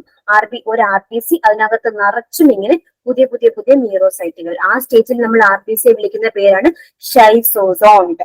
അങ്ങനെ RBCയിലൊക്കെ നിറച്ചും പുതിയ പുതിയ പുതിയ മീറോസൈറ്റ്സ്. ആ മീറോസൈറ്റ്സ് നിറഞ്ഞു കഴിഞ്ഞ് RBC പൊട്ടുന്നു. അപ്പോ RBCയിൽ നിന്ന് ഈ മീറോസൈറ്റ്സ് എല്ലാം വെളിയിലേക്ക് റിലീസ് ആകുന്നു. അതിൽ ചില മീറോസൈറ്റ്സ് എന്ത് ചെയ്യും, പോയി അടുത്ത RBCയെ ഇൻഫെക്ട് ചെയ്യും. അതേസമയം ചിലരെന്ത് ചെയ്യും, ചിലർ ഫർദർ ഡെവലപ്മെന്റ് നടന്ന് ഗമീറ്റോസൈറ്റ് ആയി മാറും. അപ്പൊ ഇപ്പൊ അയാളുടെ ബ്ലഡിൽ എന്തൊക്കെയുണ്ട്, കുറെ മീറോസൈറ്റ്സും ഉണ്ട്, കുറെ ഗമീറ്റോസൈറ്റ്സ് ഉണ്ട്. ഈ മീറോസൈറ്റ്സ് RBCകളെ ഇൻഫെക്ട് ചെയ്യും, RBCക്ക് അകത്ത് കയറുന്നു, റീപ്രൊഡ്യൂസ് ചെയ്യുന്നു, RBC നിറച്ചും മീറോസൈറ്റ് ആവുന്നു. അപ്പൊ നമ്മൾ അതിനെ ഷൈസോസോണ്ട് എന്ന് വിളിക്കുന്നു. RBC പൊട്ടുന്നു. RBC പൊട്ടുമ്പോൾ ഇതെല്ലാം പുറത്തേക്ക് റിലീസ് ആവുന്നു. അപ്പൊ പേഷ്യന്റിന് പനിയും ചുമയും ജലദോഷവും ചിൽസും ഒക്കെ ഉണ്ടാവുന്നു. അത് കഴിഞ്ഞിട്ട് ഇപ്പൊ വന്ന പുതിയ മീറോസൈറ്റ്സ് എല്ലാം വീണ്ടും അടുത്ത RBC ഇൻഫെക്ട് അങ്ങനെ ഓരോ സ്റ്റേജിൽ എന്ത് പറ്റും, നമ്മുടെ RBCs ഇങ്ങനെ നഷ്ടപ്പെട്ടുകൊണ്ടേയിരിക്കും, റപ്ചർ നടന്നുകൊണ്ടേയിരിക്കും.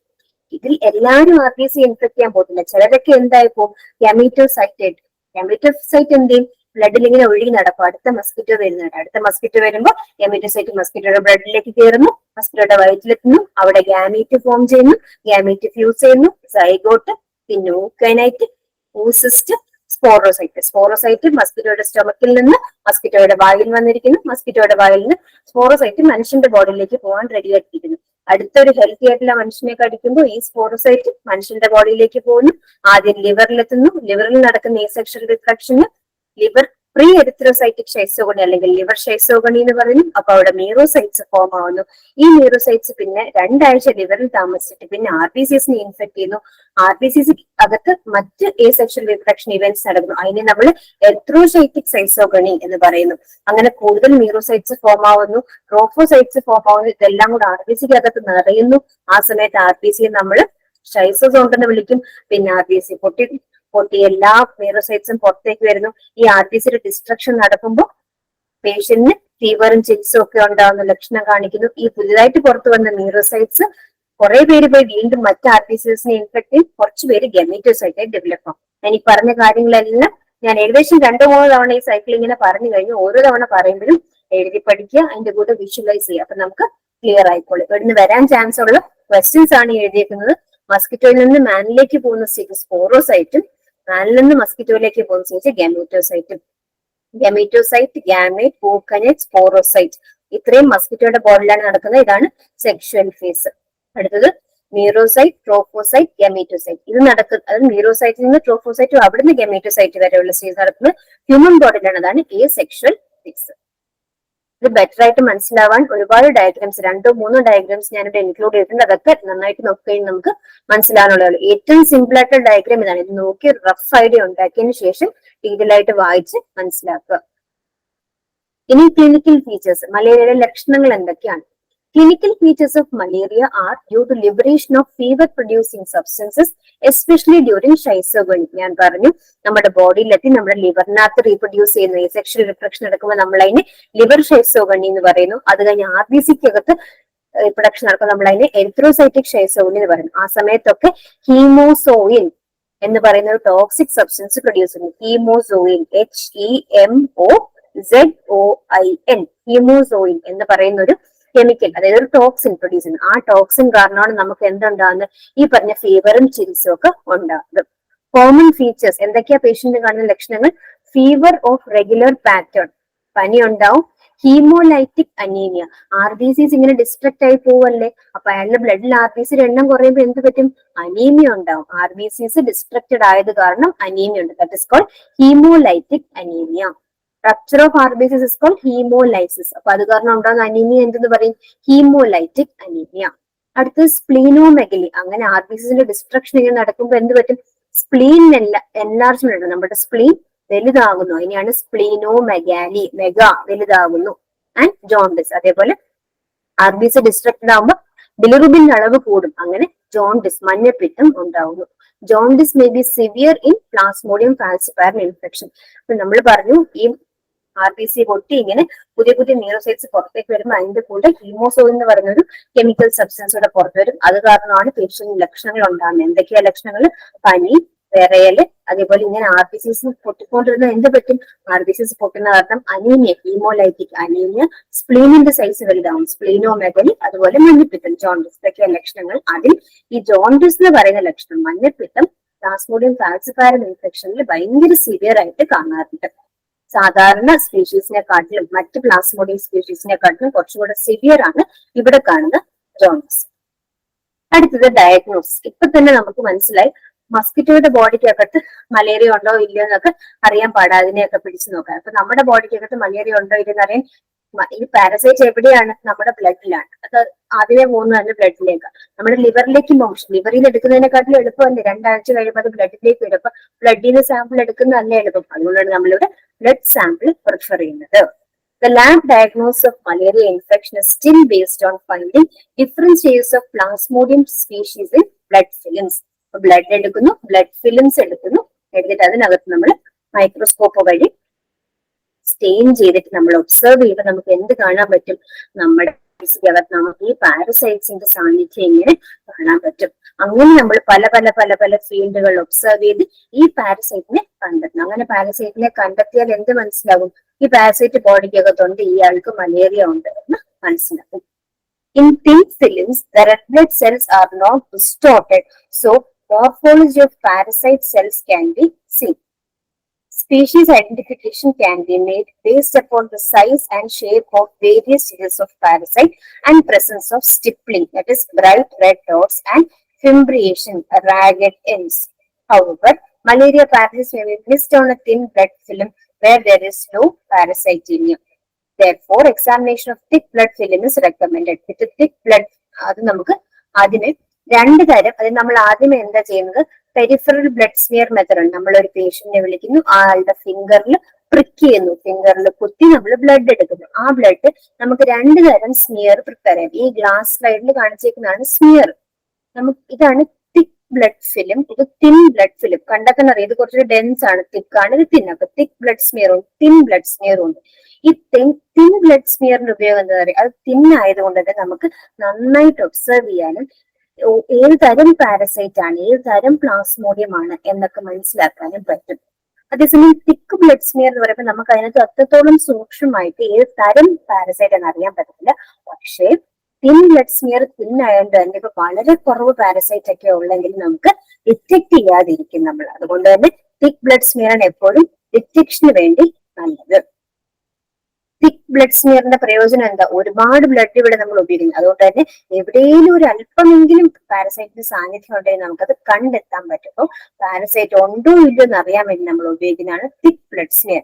ഉണ്ടെന്ന് ഉറപ്പിച്ചു കഴിഞ്ഞാൽ പിന്നെ അത് ഏത് തരമാണ്? പ്ലാസ്മോഡിയം ഫാൽസിപാരമാണോ, പ്ലാസ്മോഡിയം മലേറിയ ആണോ, പ്ലാസ്മോഡിയം മൊബൈൽ ആണോ, വൈവാക്സ് ആണോ എന്നറിയാൻ നമ്മൾ എന്ത് തിൻ ബ്ലഡ് സ്മിയർ എടുക്കും. അത് തിന്നായതുകൊണ്ടും RBC ഡിസ്റ്റോർഡ് അല്ലാത്തതുകൊണ്ട് നമുക്ക് ക്ലോസ് ആയിട്ട് ഒബ്സർവ് ചെയ്ത് ഏത് തരം പ്ലാസ്മോഡിയം ആണെന്ന് അറിയാൻ പറ്റും.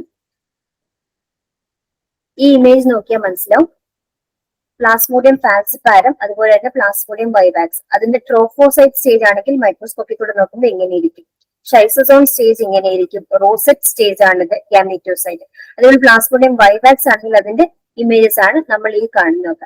അപ്പൊ ആദ്യമേ നമുക്ക് പ്ലാസ്മോഡിയം ഉണ്ടോ എന്ന് അറിയണ്ടേ. അപ്പൊ നമ്മൾ ആളെ വിളിക്കുന്നു, ബ്ലഡ് എടുക്കുന്നു. എവിടുന്ന് എടുക്കുന്നു? ഫിംഗർ ആണ് പ്രിക്ക് ചെയ്തെടുക്കുന്നത്. ഫിംഗർ പ്രിക്ക് ചെയ്തു, ബ്ലഡ് എടുക്കുന്നു, ബ്ലഡ് സ്മിയർ പ്രിപ്പയർ ചെയ്യുന്നു. ആദ്യമേ നമ്മൾ തിക് സ്മിയർ പ്രിപ്പയർ ചെയ്യും, കാരണം തിക്കിനകത്താണ് ഒരുപാട് അളവിൽ ബ്ലഡ് പരിശോധിക്കാൻ പറ്റുന്നത്. അത് നോക്കിയിട്ട് നമ്മൾ പ്ലാസ്മോഡിയം എവിടെയെങ്കിലും ഉണ്ടോ എന്ന് ഡിറ്റക്ട് ചെയ്യുന്നു. ഉണ്ടെന്ന് ഡിറ്റക്ട് ചെയ്ത് കഴിഞ്ഞ് പിന്നെ അത് ഏതെന്ന് അറിയാൻ വേണ്ടി നമ്മൾ എന്ത് ചെയ്യും? തിന്നായിട്ടുള്ള ബ്ലഡ് സ്മിയർ പ്രിപ്പയർ ചെയ്യുന്നു, അതിനെ സ്റ്റെയിൻ ചെയ്ത് അതിനെ ഒബ്സർവ് ചെയ്യുന്നു. അതിനെ ഒബ്സർവ് ചെയ്യുമ്പോൾ ഈ പറഞ്ഞ ഷേപ്പുകളൊക്കെ നോക്കി ഐഡന്റിഫൈ ചെയ്ത് നമുക്ക് എന്താന്ന് പറയാൻ പറ്റും? പ്ലാസ്മോഡിയം ഫാൽസിപാരമാണോ വൈവാക്സ് ആണോ, അതിൽ തന്നെ ഏത് സ്റ്റേജ് ആണ്, ട്രോഫോസൈറ്റ് ആണോ, ഷൈസോസോണ്ട് ആണോ, റോസെറ്റ് ആണോ, ഗാമറ്റോസൈറ്റ് സ്റ്റേജ് ആണോ എന്നൊക്കെ അറിയാൻ പറ്റും. അങ്ങനെ കറക്റ്റ് ഏത് തരം ഏത് സ്പീഷീസ് ആണെന്ന് ഐഡന്റിഫൈ ചെയ്യാനും അതേപോലെ അത് ഏത് സ്റ്റേജിലാണെന്ന് അറിയാൻ നമ്മൾ തിൻ സ്മിയർ ഉപയോഗിക്കും. അതാണ് ഇത് എഴുതിയേക്കുന്നത്. In thin film RBCs are not distorted, so morphology of parasite cells can be seen. Thin ഫിലിംസിന് RBC ഡിസ്റ്റോർട്ട് ചെയ്യപ്പെടുന്നില്ല, അതിന്റെ ഷേപ്പ് നഷ്ടപ്പെട്ടില്ല. അതുകൊണ്ട് നമുക്ക് ഏത് തരം പാരസൈറ്റ് ആണെന്ന് അറിയാൻ പറ്റും. Species identification can be made based upon the size and shape of various stage of parasites and the presence of stippling, that is bright red dots and fimbriation, ragged ends.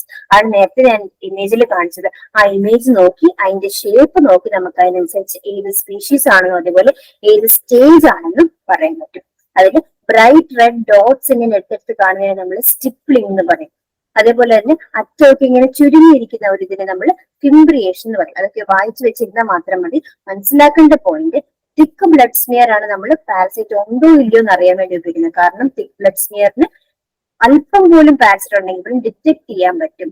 അതേസമയം ഏത് തരം parasite ആണ്, അത് ഏത് stage of development എന്ന് അറിയാൻ നമ്മൾ ഉപയോഗിക്കുന്നത് തിൻ സ്റ്റെയിൻ ആണ്. However malaria parasite may be missed on thin blood film when there is no parasitemia. Thin blood സ്മിയറിൽ നമ്മൾ കുറച്ച് ബ്ലഡ് എടുക്കുന്നുള്ളൂ. അപ്പോൾ അയാളുടെ ശരീരത്തിന്റെ മൊത്തത്തിൽ പാരസൈറ്റിന്റെ അളവ് വളരെ കുറവാണെങ്കിൽ നമ്മൾ കുറച്ച് ബ്ലഡ് എടുത്ത് പരിശോധിക്കുമ്പോൾ ഡിറ്റക്ട് ചെയ്യാനുള്ള സാധ്യത വളരെ കുറവാണ്. അതുകൊണ്ടാണ് തിൻ ബ്ലഡ് സ്മിയറിൽ നമുക്ക് മിസ് ആവാനുള്ള ചാൻസ് ഉണ്ട്. അതുകൊണ്ട് എപ്പോഴും പ്രൈമറി ആയിട്ട് നമ്മൾ ഉണ്ടോ ഇല്ലയോ പാരസൈറ്റ് എന്ന് അറിയാൻ വേണ്ടി തിക് ബ്ലഡ് സ്മിയർ എടുക്കുന്നു. ഉണ്ടെന്നറിഞ്ഞാൽ പിന്നെ ഏത് സ്റ്റേജിലാണ്, ഏത് ടൈപ്പ് ആണെന്ന് അറിയാൻ വേണ്ടി മാത്രമാണ് തിൻ ബ്ലഡ് സ്മിയർ ഉപയോഗിക്കുന്നത്. Therefore, examination of thick blood film is recommended. With a thick blood film, the red blood cells are approximately 6 to 20 layers thick. അത്രമാത്രം ലെയേഴ്സിലാണ്, അത്രയും തിക്കാണ് തിക് ബ്ലഡ് ഫിലിം എന്ന് പറയുന്നത്. അപ്പൊ അത്രത്തോളം RBCs നമുക്ക് കിട്ടുന്നുണ്ട് വ്യൂ ചെയ്യാൻ. അപ്പൊ നമുക്ക് അല്പം പോലും ഉണ്ടെങ്കിൽ തന്നെ ഡിറ്റക്ട് ചെയ്യാൻ പറ്റും. Which results in larger volume of blood being examined. ഇതാണ് ഇപ്പൊ ഇതിന്റെ സമ്മറി. അതായത് നമ്മൾ ഇപ്പൊ പറഞ്ഞ ബ്ലഡ് ഡയഗ്നോസിന്റെ സമ്മറി, ബ്ലഡ് മലേറിയയുടെ ലാബ് ഡയഗ്നോസിൽ പറയുന്ന ഡയഗ്നോസിന്റെ സമ്മറിയാണിത്. Peripheral blood smear method. ഈ മെത്തേഡിന്റെ പേരെന്താണ്? Peripheral blood smear method. Peripheral blood smear is a gold standard. ഏറ്റവും നമ്മൾ അക്സെപ്റ്റ് ചെയ്യുന്ന സ്റ്റാൻഡേർഡ് എന്ന് പറയുന്നത് പെരിഫറൽ ബ്ലഡ് സ്മിയർ മെത്തേഡ് ആണ്. Generally from finger tip. Blood നമ്മൾ യൂഷ്വലി എവിടെ നിന്ന് എടുക്കുന്നത്? ഫിംഗർ ടിപ്പ്, വിരലിലാണ് കുത്തി പ്രിക്ക് ചെയ്ത് ബ്ലഡ് എടുക്കുന്നത്. Sample collected before giving anti malarial drug. ഇപ്പൊ ഒരു പേഷ്യന്റിന് മലേറിയൽ ലക്ഷണങ്ങളുണ്ട്, വന്ന ഏരിയയിലൊക്കെ മലേറിയ ഉണ്ടെങ്കിൽ നമുക്ക് ഉറപ്പിക്കുക ഏകദേശം അയാൾക്ക് മലേറിയ ആയിരിക്കും. അങ്ങനെയാണെങ്കിൽ നമ്മൾ അയാൾക്ക് മരുന്നും കൊടുത്തു പോയി, മരുന്ന് കൊടുത്തിട്ട് ബ്ലഡ് എടുത്ത് പരിശോധിച്ചാൽ ഡിറ്റക്ട് ചെയ്യാനുള്ള സാഹചര്യം കുറവ്. അപ്പൊ മരുന്ന് കൊടുക്കുന്നതിന് മുൻപ് വേണം സാമ്പിൾ എടുക്കാൻ, ബ്ലഡ് സാമ്പിൾ എടുക്കാൻ. Prepare blood smear thick and thin. രണ്ടു തരം സ്മിയർ നമ്മൾ പ്രിപ്പയർ ചെയ്യും, ഒന്ന് തിക്കും ഒന്ന് തിന്നും. തിക്ക് എന്ന് പറയുമ്പോൾ ഒരുപാട് ചെറിയൊരു സ്പേസിൽ തന്നെ ഒരുപാട് ബ്ലഡ് എടുക്കുന്നുണ്ട്, ഒരുപാട് തിക്കാണ്. അതുകൊണ്ട് തന്നെ അല്പം പോലും പാരസൈറ്റ് എവിടെയെങ്കിലും ഉണ്ടെങ്കിൽ പോലും നമുക്ക് ഡിറ്റക്ട് ചെയ്യാൻ പറ്റും. ഇതാണ് കുറച്ചുകൂടി സെൻസിറ്റീവ് ആയിട്ടുള്ള method. Thick blood smear use determine if parasite is present or not. Yes or no, parasite ഉണ്ടോ ഇല്ലയോ എന്ന് കണ്ടുപിടിക്കാനാണ് thick blood smear. Thin blood smear use to confirm the plasmodium species present. ഉണ്ടെന്ന് അറിഞ്ഞാൽ അത് ഏത് ടൈപ്പ് ആണ്, ഏത് സ്റ്റേജ് ഓഫ് ഡെവലപ്മെന്റ് എന്ന് അറിയാനാണ് തിൻ ബ്ലഡ് സ്മിയർ ഉപയോഗിക്കുന്നത്. Can detect parasite easily or sensitive. Thin can detect species of parasite. ഇനി നമ്മളിത് ഏത് സ്റ്റെയിനാ ഉപയോഗിക്കുന്നത്? Leishman stain, Giemsa stain, JSB stain or Wright stain. 3 തരം സ്റ്റെയിൻ ഉപയോഗിക്കുന്നത്. Leishman stain, Giemsa stain, JSB stain or Wright stain. JSB stain എന്ന് വെച്ചാൽ ജസ്വന്ത് സിംഗ് ഭട്ടാചാര്യ എന്ന് പറഞ്ഞ സയന്റിസ്റ്റിന്റെ പേര് JSB stain എന്ന് പറഞ്ഞാൽ അതിന്റെ തന്നെ മറ്റൊരു പേരാണ് റൈറ്റ് സ്റ്റെയിൻ. ഇതെല്ലാം തന്നെ റോമാനോസ്കി സ്റ്റെയിന്റെ അണ്ടറിൽ വരുന്നതാണ്. ഏറ്റവും ഇമ്പോർട്ടന്റ് ആയിട്ടുള്ള പോയിന്റ് ഇതാണ്, റോമാനോസ്കി സ്റ്റെയിൻ ഉപയോഗിച്ചാണ് നമ്മൾ സ്റ്റെയിൻ ചെയ്യുന്നത്. കുറച്ചുകൂടെ ക്ലിയർ ആയിട്ട് സ്പെസിഫിക് ആയിട്ട് കാണാൻ ചോദിച്ചാൽ അതിന്റെ റോമാനോസ്കി സ്റ്റെയിന്റെ അണ്ടറിൽ വരുന്ന ലീഷ്മാൻ സ്റ്റെയിൻ അല്ലെങ്കിൽ ജെയിംസ് സ്റ്റെയിൻ അല്ലെങ്കിൽ JSB സ്റ്റെയിൻ ആണ് നമ്മൾ ഉപയോഗിക്കുന്നത്. 200 to 300 oil immersion field should be examined. നമ്മൾ എക്സാമിൻ ചെയ്യുമ്പോൾ 200 to 300 ഫീൽഡ്സ് എക്സാമിൻ ചെയ്ത് അതിലൊക്കെ ഡിറ്റക്ട് ചെയ്താൽ മാത്രമേ നമുക്ക് അതിന് മലേറിയയുടെ പാരസൈറ്റ് പ്രസൻസ് ഉണ്ട് എന്ന് പറയാൻ പറ്റുള്ളൂ. അല്ലെങ്കിൽ ഇല്ലെങ്കിൽ ഇല്ല എന്ന് പറയാം. ഒരു ഫീൽഡ് മാത്രം നോക്കിയിട്ടുണ്ടോ ഇല്ലയോ എന്ന് നോക്കിക്കഴിഞ്ഞാൽ നമുക്ക് പറയാൻ പറ്റില്ല. 300 ഫീൽഡുകളോളം നമ്മളിങ്ങനെ മൈക്രോസ്കോപ്പിക്കലി നോക്കി പരിശോധിച്ച് മനസ്സിലാക്കി കഴിഞ്ഞാൽ മാത്രമേ ഇതിന്റെ സാന്നിധ്യം ഉണ്ടോ ഇല്ലയോ എന്ന് അറിയാൻ പറ്റും. ഈ സമ്മറിയിൽ പറഞ്ഞിരിക്കുന്ന ഓരോ പോയിന്റ്സ് വളരെ വളരെ ഇമ്പോർട്ടന്റ് ആണ്, എല്ലാം പഠിക്കണം. Other methods of malaria diagnosis, നമ്മൾ ഏറ്റവും പ്രിഫർ ചെയ്യുന്ന മെത്തേഡും ഏറ്റവും വൈഡ്ലി യൂസ് ചെയ്യുന്ന മെത്തേഡും ബെസ്റ്റ് മെത്തേഡും ഒക്കെ പെരിഫറൽ ബ്ലഡ് സ്മിയർ ആണ്. എന്നാൽ മറ്റ് മെത്തേഡ്സും ഉണ്ട്. അടുത്ത് നമ്മൾ അതിനെ പറ്റിയാണ് പഠിക്കുന്നത്. Other methods. Quantitative Buffy code QBC technique is a method of diagnosing malarial parasite based on microcentrifugation, fluorescence and density gradient of infected red blood cells. QBC technique, അതായത് ക്വാണ്ടിറ്റേറ്റീവ് ബഫി കോഡ്, അതാണ് ആ ടെക്നിക്കിന്റെ പേര്, QBC technique. അതിന്റെ principle എന്താണ്? Micro centrifugation, fluorescence and density gradient of blood cells. QBC technique, a rapid and sensitive test is designed to simplify malaria diagnosis by enhancing microscopic detection of parasites. ഇത് കുറച്ചുകൂടെ rapid ആണ്, വേഗം ചെയ്യാൻ പറ്റും, സെൻസിറ്റീവുമാണ്. This method involves staining parasite deoxyribonucleic acid DNA in microhematocrytic tubes with fluorescent dyes, example acridine orange, and its subsequent detection by fluorescent microscopy. അതായത് നമ്മൾ പേഷ്യന്റിന്റെ ബോഡിയിൽ നിന്ന് ബ്ലഡ് എടുക്കുന്നു, അതിനെ ചെറിയ ഹെമറ്റോക്രിക് ട്യൂബ് എന്ന് പറയും, ചെറിയ ചെറിയ ട്യൂബിലേക്ക് ആക്കുന്നു. എന്നിട്ട് നമ്മൾ അക്രിഡീൻ ഓറഞ്ച്, അതായത് അങ്ങനത്തെ ഡൈ ഉപയോഗിച്ച് നമ്മൾ എന്ത് ചെയ്യുന്നു? സ്റ്റെയിൻ ചെയ്യുന്നു. അപ്പൊ ഈ ഡൈ ചെന്ന് എവിടെ പിടിക്കും?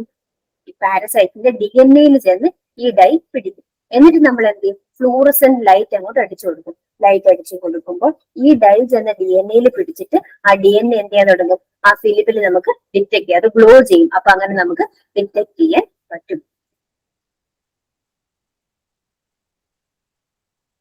സ്റ്റെപ്പ് ബൈ സ്റ്റെപ്പ് ആയിട്ട് draw blood into capillary tube. ആദ്യം നമ്മൾ ഒരാളുടെ ഫിംഗറിൽ കുത്തി ബ്ലഡ് എടുക്കുന്നു, കാപ്പിലറി ട്യൂബിലേക്ക് ബ്ലഡ് എടുക്കുന്നു. Seal tube and add fluid, നമ്മൾ ആ ട്യൂബിനെ എന്നിട്ട് സീൽ ചെയ്യുന്നു. അതിനകത്ത് നമ്മൾ എന്ത് ചെയ്തു? സെൻട്രിഫ്യൂജ് ചെയ്തു. സെൻട്രിഫ്യൂജ് ട്യൂബ്, സെൻട്രിഫ്യൂഗേഷൻ ആണ് ഇതിന്റെ പ്രിൻസിപ്പൽ, സെൻട്രിഫ്യൂഗേഷൻ ആണ് പറഞ്ഞത്. അപ്പൊ എന്നിട്ട് നമ്മൾ അതിനകത്ത് സ്റ്റെയിനും കൂടി ആഡ് ചെയ്യും, അക്രിഡീൻ സ്റ്റെയിനും കൂടി ആഡ് ചെയ്യും. അപ്പൊ എന്ത് പറ്റും? ഡെൻസിറ്റി അനുസരിച്ച് ഓരോന്നും ഓരോ ലെയറിൽ ഇങ്ങനെ അടിഞ്ഞുകൂടി parasites, lymphocytes and monocytes, granulocytes ഓരോന്നും ഓരോരോ ലെയറിലായിട്ട് ഇങ്ങനെ അടിഞ്ഞുകൂടും. കുറച്ചുകൂടെ കറക്റ്റ് ആയിട്ട് നോക്കിയാൽ ഈ ഡയഗ്രാമിൽ അറിയാൻ പറ്റും. ആദ്യമേ പ്ലാസ്മ ലെയർ കാണാം, അടുത്ത ലെയർ എന്താ? പ്ലേറ്റ്ലെറ്റിന്റെ ലെയർ. പ്ലേറ്റ്ലെറ്റ് അടുത്ത ലെവലിൽ അടിഞ്ഞുകൂടി. അടുത്ത ലെയർ എന്ന് പറയുന്നത് ലിംഫോസൈറ്റ് ആൻഡ് മോണോസൈറ്റ് ആണ്. അവിടെ നമുക്ക് എന്തും കാണാം? ഗെമറ്റോസൈറ്റ്സിന്റെ സാന്നിധ്യം കാണാം. അടുത്ത ഗ്രാനുലോസൈറ്റ് ലെയർ ആണ്. അടുത്തത് RBC ലെയർ ആണ്. അതിൽ ഗാമിറ്റോസൈറ്റ്സിനെ നമുക്ക് ലിംഫോസൈറ്റ് ലെയറിൽ കണ്ടെത്താം, അതുപോലെ ഷൈസോസോൺസിനെ ഗ്രാനുലോസൈറ്റ് ലെയറിൽ കണ്ടെത്താം. അതുപോലെ തന്നെ റെഡ് ബ്ലഡ് സെൽസ് ആണ് ഏറ്റവും താഴെ അടിഞ്ഞുകൂടുന്നത്. ആ റെഡ് ബ്ലഡ് സെൽസിനെ നമ്മളിങ്ങനെ ഈ ഫ്ലൂറസെന്റ് ലൈറ്റ് കടത്തി വിടുമ്പോൾ നമുക്ക് അതിനകത്ത് എന്ത് കാണാൻ പറ്റും? ഈ റെഡ് ബ്ലഡ് സെൽസിനകത്ത് നമുക്ക് ക്രോഫോസൈറ്റ് സ്റ്റേജിങ്ങിനെ ഡിറ്റക്ട് ചെയ്യാൻ പറ്റും. അപ്പൊ അങ്ങനെ നമ്മൾ ആദ്യമേ ബ്ലഡ് എടുത്തു, അത് കഴിഞ്ഞ് സെൻട്രിഫ്യൂജ് ട്യൂബിലാക്കി, സെൻട്രിഫ്യൂഗേഷൻ ചെയ്തു, സ്റ്റെയിൻ ചെയ്തു, എന്നിട്ട് ഫ്ലൂറസെന്റ് ഡൈ ഉപയോഗിച്ച് സെൻട്രിഫ്യൂഗേഷൻ നടക്കുമ്പോൾ എന്ത് പറ്റും? മാസ് അനുസരിച്ച് ഓരോ ബ്ലഡ് കമ്പോണൻസും ഓരോ ലെവലിൽ ഇങ്ങനെ അടിഞ്ഞുകൂടും. എന്നിട്ട് നമ്മൾ അതിൽ ഫ്ലൂറസെന്റ് ലൈറ്റ് അടിക്കുമ്പോൾ ഈ ഡൈ എത്തിയിട്ടുള്ള ഡൈ നമ്മൾ DNA സ്റ്റെയിൻ ചെയ്യാൻ വേണ്ടിയാണ് ഡൈ ഇടുന്നത്, അക്രിഡൈൻ ഡൈ ഇടുന്നത്. അപ്പൊ സ്റ്റെയിൻഡ് ആയിട്ടുള്ള എല്ലാ പ്ലാസ്മോഡിയത്തിൽ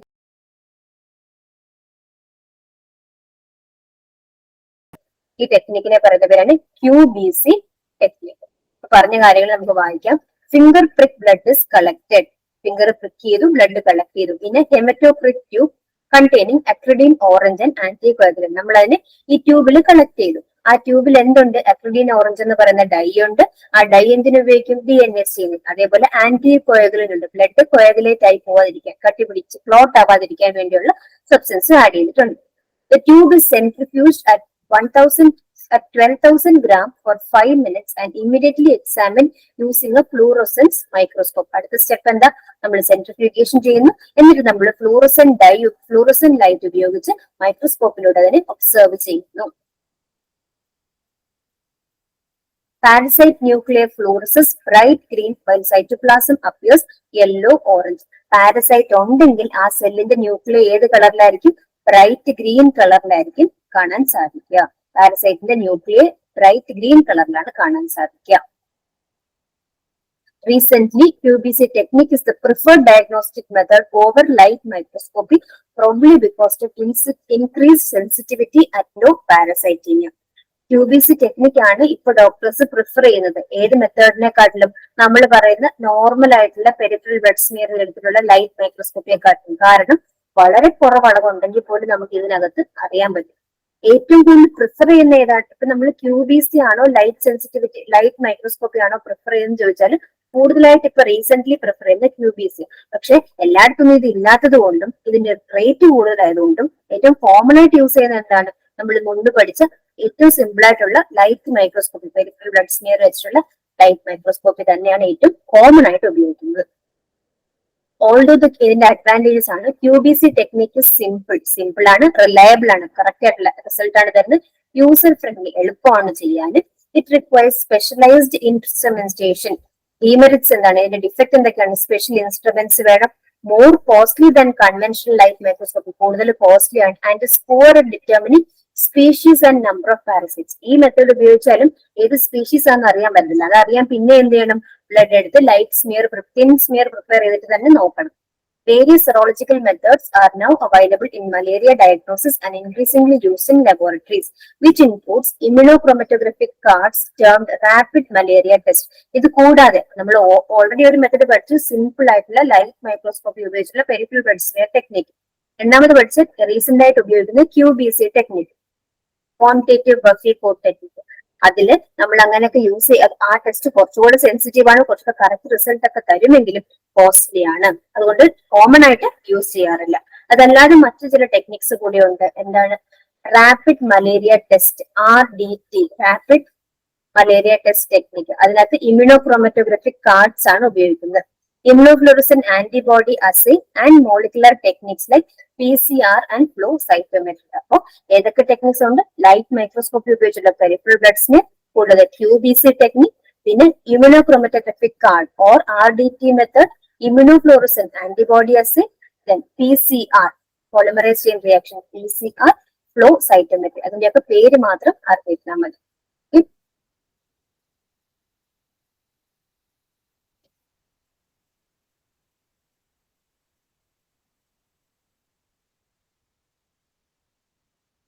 അപ്പൊ ഇന്നത്തെ ടോപ്പിക് ഇവിടെ വൈൻഡ് അപ്പ് ചെയ്യാണ്. നമ്മൾ ഇന്ന് പഠിച്ചു ജനറൽ ഇൻട്രൊഡക്ഷൻ ഓഫ് പാരസൈറ്റ്സ് പഠിച്ചു. എല്ലാം ഒന്ന് വേഗം പറഞ്ഞു തീർക്കാം.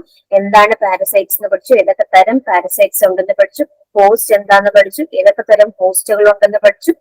ശേഷം നമ്മൾ മലേറിയയെ പറ്റി, മലേറിയ എന്ന ഡിസീസിന്റെ ഒരു ഇൻട്രൊഡക്ഷൻ ഒക്കെ നോക്കി, എത്രത്തോളം കേസസ് ഉണ്ട് മലേറിയയുടെ, അപ്പോൾ 100 മില്യൺ കേസസ് ഉണ്ട് എന്നൊക്കെ നമ്മൾ നോക്കി. അത് കഴിഞ്ഞ് മലേറിയയുടെ ടൈപ്സ്, മലേറിയ കോസ് ചെയ്യുന്നത് പ്ലാസ്മോഡിയം എന്ന് പറയുന്ന ഒരു പ്രോട്ടോസോവൻ ആണ്. 4 തരമുണ്ട്, ഓരോന്നും 7 ടൈപ്പ് മലേറിയ കോസ് ചെയ്യുന്നൊക്കെ പഠിച്ചു. അത് കഴിഞ്ഞ് നമ്മൾ മലേറിയൽ പാരസൈറ്റിന്റെ ലൈഫ് സൈക്കിൾ മുഴുവൻ പഠിച്ചു. മലേറിയൽ പാരസൈറ്റിന് 2 ഹോസ്റ്റ് ഉണ്ട്. ഒന്ന് അതിന്റെ ഡെഫിനിറ്റീവ് ഹോസ്റ്റ് അല്ലെങ്കിൽ സെക്ഷൽ ഫേസ് നടക്കുന്ന ഹോസ്റ്റ് ആയ മസ്കിറ്റോ. മസ്കിറ്റോയുടെ ബോഡിയിലാണ് ഗാമീറ്റോസൈറ്റ് ചേർന്ന് ഗാമീറ്റായി ഊസൈറ്റ് ഫോമായി, ഊക്കൈനൈറ്റ് ഫോമായി, സ്പോറോസൈറ്റ് ഫോം ആണ്. സ്പോറോസൈറ്റ് മസ്കിറ്റോയുടെ വയറ്റിൽ നിന്ന് തിരിച്ച് മസ്കിറ്റോയുടെ വായിലേക്ക് വന്നിരിക്കുന്നു. അത് അടുത്ത ഹ്യൂമൻ ബീയിങ്ങിന്റെ ബോഡിയിലേക്ക് കയറുന്നു. ഹ്യൂമൻ ബീയിങ്ങിന്റെ ബോഡിയിലാണ് ഏസെക്ഷൽ ഫേസ് അല്ലെങ്കിൽ ലാർവൽ ഫേസ് നടക്കുന്നത്. അതുകൊണ്ട് ഹ്യൂമൻ ബീങ്സിന് നമ്മൾ ഇന്റർമീഡിയറ്റ് ഹോസ്റ്റ് എന്ന് പറയും. അവിടെയാണ് മീറോസൈറ്റ്, ട്രോഫോസൈറ്റ്, ഗാമീറ്റോസൈറ്റ്. ഈ ഏസെക്ഷൽ റിപ്രഡക്ഷൻ നടക്കുന്ന ഹ്യൂമൻ ബീങ്സിന്റെ ബോഡിയിൽ 2 സൈറ്റിൽ നടക്കും. ഒന്ന് ലിവറിൽ നടക്കും, നമ്മൾ അതിന് ലിവർ ഷെയ്സോഗൺ എന്ന് പറയും. 2 RBC നടക്കും, നമ്മൾ അതിനെ എരിത്രോസൈറ്റിക് ഷെയ്സോഗൺ എന്ന് പറയും. എരിത്രോസൈറ്റ് എന്ന വാക്കിന് RBC എന്നേ അർത്ഥമുള്ളൂ. ഓരോ തവണ റിപ്രഡക്ഷൻ നടക്കുമ്പോൾ എന്തുണ്ടാവും? ടോക്സിൻ പ്രൊഡ്യൂസും അതിനനുസരിച്ച് ആൾക്ക് ഫീവറും ചിൽസും ഒക്കെ ഉണ്ടാകുന്നു. ഓരോ ഡയഗ്രാമും നമ്മുടെ ഐഡിയ കുറച്ചുകൂടെ ക്ലിയർ ആക്കാൻ വേണ്ടി എല്ലാ ഇമേജസിലൂടെയും നല്ല ഡീറ്റെയിൽ ആയിട്ട് തന്നെ നോക്കി പോവുക. അപ്പൊ എന്താണ് ക്ലിനിക്കൽ ഫീച്ചേഴ്സ് ഉണ്ടാകുന്നത്? ഫീവർ, അത് കാരണം ഉണ്ടാകുന്ന അനീമിയ, സ്പ്ലീനോമെഗലി, ജോണ്ടിസ് ഒക്കെ ഉണ്ടാവും. ഡയഗ്നോസ് ചെയ്യാൻ ഏറ്റവും നല്ല മെത്തേഡ് ഉണ്ട്, ഈ പാരസൈറ്റ് ജീവിക്കുന്ന ബ്ലഡിൽ. അപ്പൊ ബ്ലഡ് തന്നെ എടുക്കും. ബ്ലഡ് എടുക്കുന്നു, ഫിംഗർ പ്രിക്ക് ചെയ്യുന്നു, ബ്ലഡ് എടുക്കുന്നു, സ്മിയർ പ്രിപ്പയർ ചെയ്യുന്നു. ആദ്യമേ തിക് സ്മിയർ പ്രിപ്പയർ ചെയ്യും. തിക് സ്മിയറിലാകുമ്പോൾ ഒരുപാട് ബ്ലഡ് പരിശോധിക്കുക. അപ്പൊ നമുക്ക് പാരസൈറ്റ് ഉണ്ടോ ഇല്ലയോ എന്ന് ഡിറ്റക്ട് ചെയ്യാൻ പറ്റും. അത് കഴിഞ്ഞ് തിൻ സ്മിയർ പ്രിപ്പയർ ചെയ്ത് ഏത് തരം പാരസൈറ്റ് ആണെന്നൊക്കെ നമ്മൾ അതിന്റെ മോർഫോളജി സ്റ്റഡി ചെയ്ത് ഏത് തരം പാരസൈറ്റ് ആണ്, ഏത് സ്റ്റേജിലാണെന്നൊക്കെ മനസ്സിലാക്കുന്നു. അപ്പൊ എപ്പോഴും തിക് സ്മിയർ ആണ് ഇൻഫെക്ഷൻ ഉണ്ടോ ഇല്ലയോ എന്ന് അറിയാൻ വേണ്ടി, അതുപോലെ തിൻ സ്മിയർ ആണ് ഏത് ടൈപ്പ് ആണെന്ന് അറിയാൻ വേണ്ടി ഉപയോഗിക്കുന്നത്. അവിടെ ഉപയോഗിക്കുന്ന സ്റ്റെയിൻ എല്ലാ റോമനോസ്കി സ്റ്റെയിന്റെ ഗ്രൂപ്പിൽ വരുന്ന സ്റ്റെയിൻസ് ആണ് ഉപയോഗിക്കുന്നത്. ഇതാണ് ഏറ്റവും കോമൺ ആയിട്ടുള്ള മെത്തേഡ്, ഏറ്റവും റിലയബിൾ ആയിട്ടുള്ള മെത്തേഡ്, ഗോൾഡ് സ്റ്റാൻഡേർഡ് എന്ന് പറയും. എന്നാൽ ഇപ്പം പുതിയ പുതിയ ടെക്നിക്കുകൾ വന്നിട്ടുണ്ട്. Quantitative buffy coat technique, QBC technique. 3 principles ആണ്. Micro centrifugation, density gradient, fluorescence. നമ്മൾ ഒരു ട്യൂബിൽ കളക്ട് ചെയ്തിട്ട് സെൻട്രിഫ്യൂജ് ചെയ്യും. അതുകൊണ്ടാണ് മൈക്രോ സെൻട്രിഫ്യൂഗേഷൻ എന്ന് പറയുന്നത്. അപ്പോൾ വെയിറ്റ് അനുസരിച്ച്, ഡെൻസിറ്റി അനുസരിച്ച് ഓരോ ലെവലിലും ഓരോ ബ്ലഡ് കമ്പോണൻസും അടിഞ്ഞു കൂടുന്നതാണ് ഡെൻസിറ്റി ഗ്രേഡിയന്റ് എന്ന് പറയും. എന്നിട്ട് നമ്മൾ സ്റ്റെയിൻ ചെയ്തിട്ട് ഫ്ലൂറസെന്റ് മൈക്രോസ്കോപ്പി ഉപയോഗിച്ചാണ് ഡിറ്റക്ട് ചെയ്യുന്നത്. അതുകൊണ്ടാണ് ഫ്ലൂറസെൻസ് പ്രിൻസിപ്പിൾ ആണ് പറയുന്നത്. ഇവിടെ ഉപയോഗിക്കുന്ന സ്റ്റെയിൻ എന്താണ്? അക്രിഡീൻ ഓറഞ്ച് എന്ന് പറയുന്നതാണ് ഉപയോഗിക്കുന്നത്. അങ്ങനെ ഉപയോഗിക്കുമ്പോൾ നമുക്ക് പാരസൈറ്റിന്റെ ന്യൂക്ലിയൈ ഗ്രീൻ കളറിലും സൈറ്റോപ്ലാസം യെല്ലോ ഓറഞ്ച് കളറിലും കാണാൻ പറ്റും. ഈ മെത്തേഡ് നമ്മൾ കൺവെൻഷണൽ യൂസ് ചെയ്യുന്ന മെത്തേഡ്സിനെക്കാട്ടിലും ഒരുപാട് ഇഫക്റ്റീവ് ആണ്, പക്ഷേ കോസ്റ്റ് കൂടുതലാണ്. അതുകൊണ്ട് നമ്മൾ അധികം പ്രിഫർ ചെയ്യാറില്ല. ഇത് കൂടാതെ മലേറിയ ഡയഗ്നോസിസിനുള്ള മറ്റു മെത്തേഡ്സ് ആണ് റാപ്പിഡ് മലേറിയ ടെസ്റ്റ് ടെക്നിക്, അല്ലെങ്കിൽ ഇമ്യൂണോക്രോമറ്റോഗ്രാഫിക് കാർഡ്, ഇമ്യൂണോഫ്ലൂറസെന്റ് ആന്റിബോഡി അസേ, അതുപോലെ ഫ്ലോ സൈറ്റോമെട്രി ആൻഡ് PCR. എല്ലാ ഇമേജസും നോക്കുക. ഹൈലൈറ്റ് ചെയ്ത എല്ലാ പോയിന്റ്സും ഡീറ്റെയിൽ ആയിട്ട് തന്നെ പഠിക്കുക. നമുക്ക് 2 മാർക്കിനേ ഉള്ളൂ ഈ ഒരു ടോപ്പിക്. അപ്പൊ ഈ തന്നേക്കുന്നതിന് അപ്പുറത്തേക്കൊന്നും ഒന്നും വരാനില്ല. ഈ തന്നേക്കുന്നതിൽ നന്നായി വായിച്ച് ഹൈലൈറ്റ് ചെയ്തേക്കുന്ന പോയിന്റ്സ് നല്ലതായിട്ട് തന്നെ പഠിക്കുക. ഇതിൽ നിന്നേ വരത്തുള്ളൂ. ഓക്കെ, അപ്പൊ നെക്സ്റ്റ് ക്ലാസ്സിൽ നമുക്ക് ഫൈലേറിയാസിസ് നോക്കാം.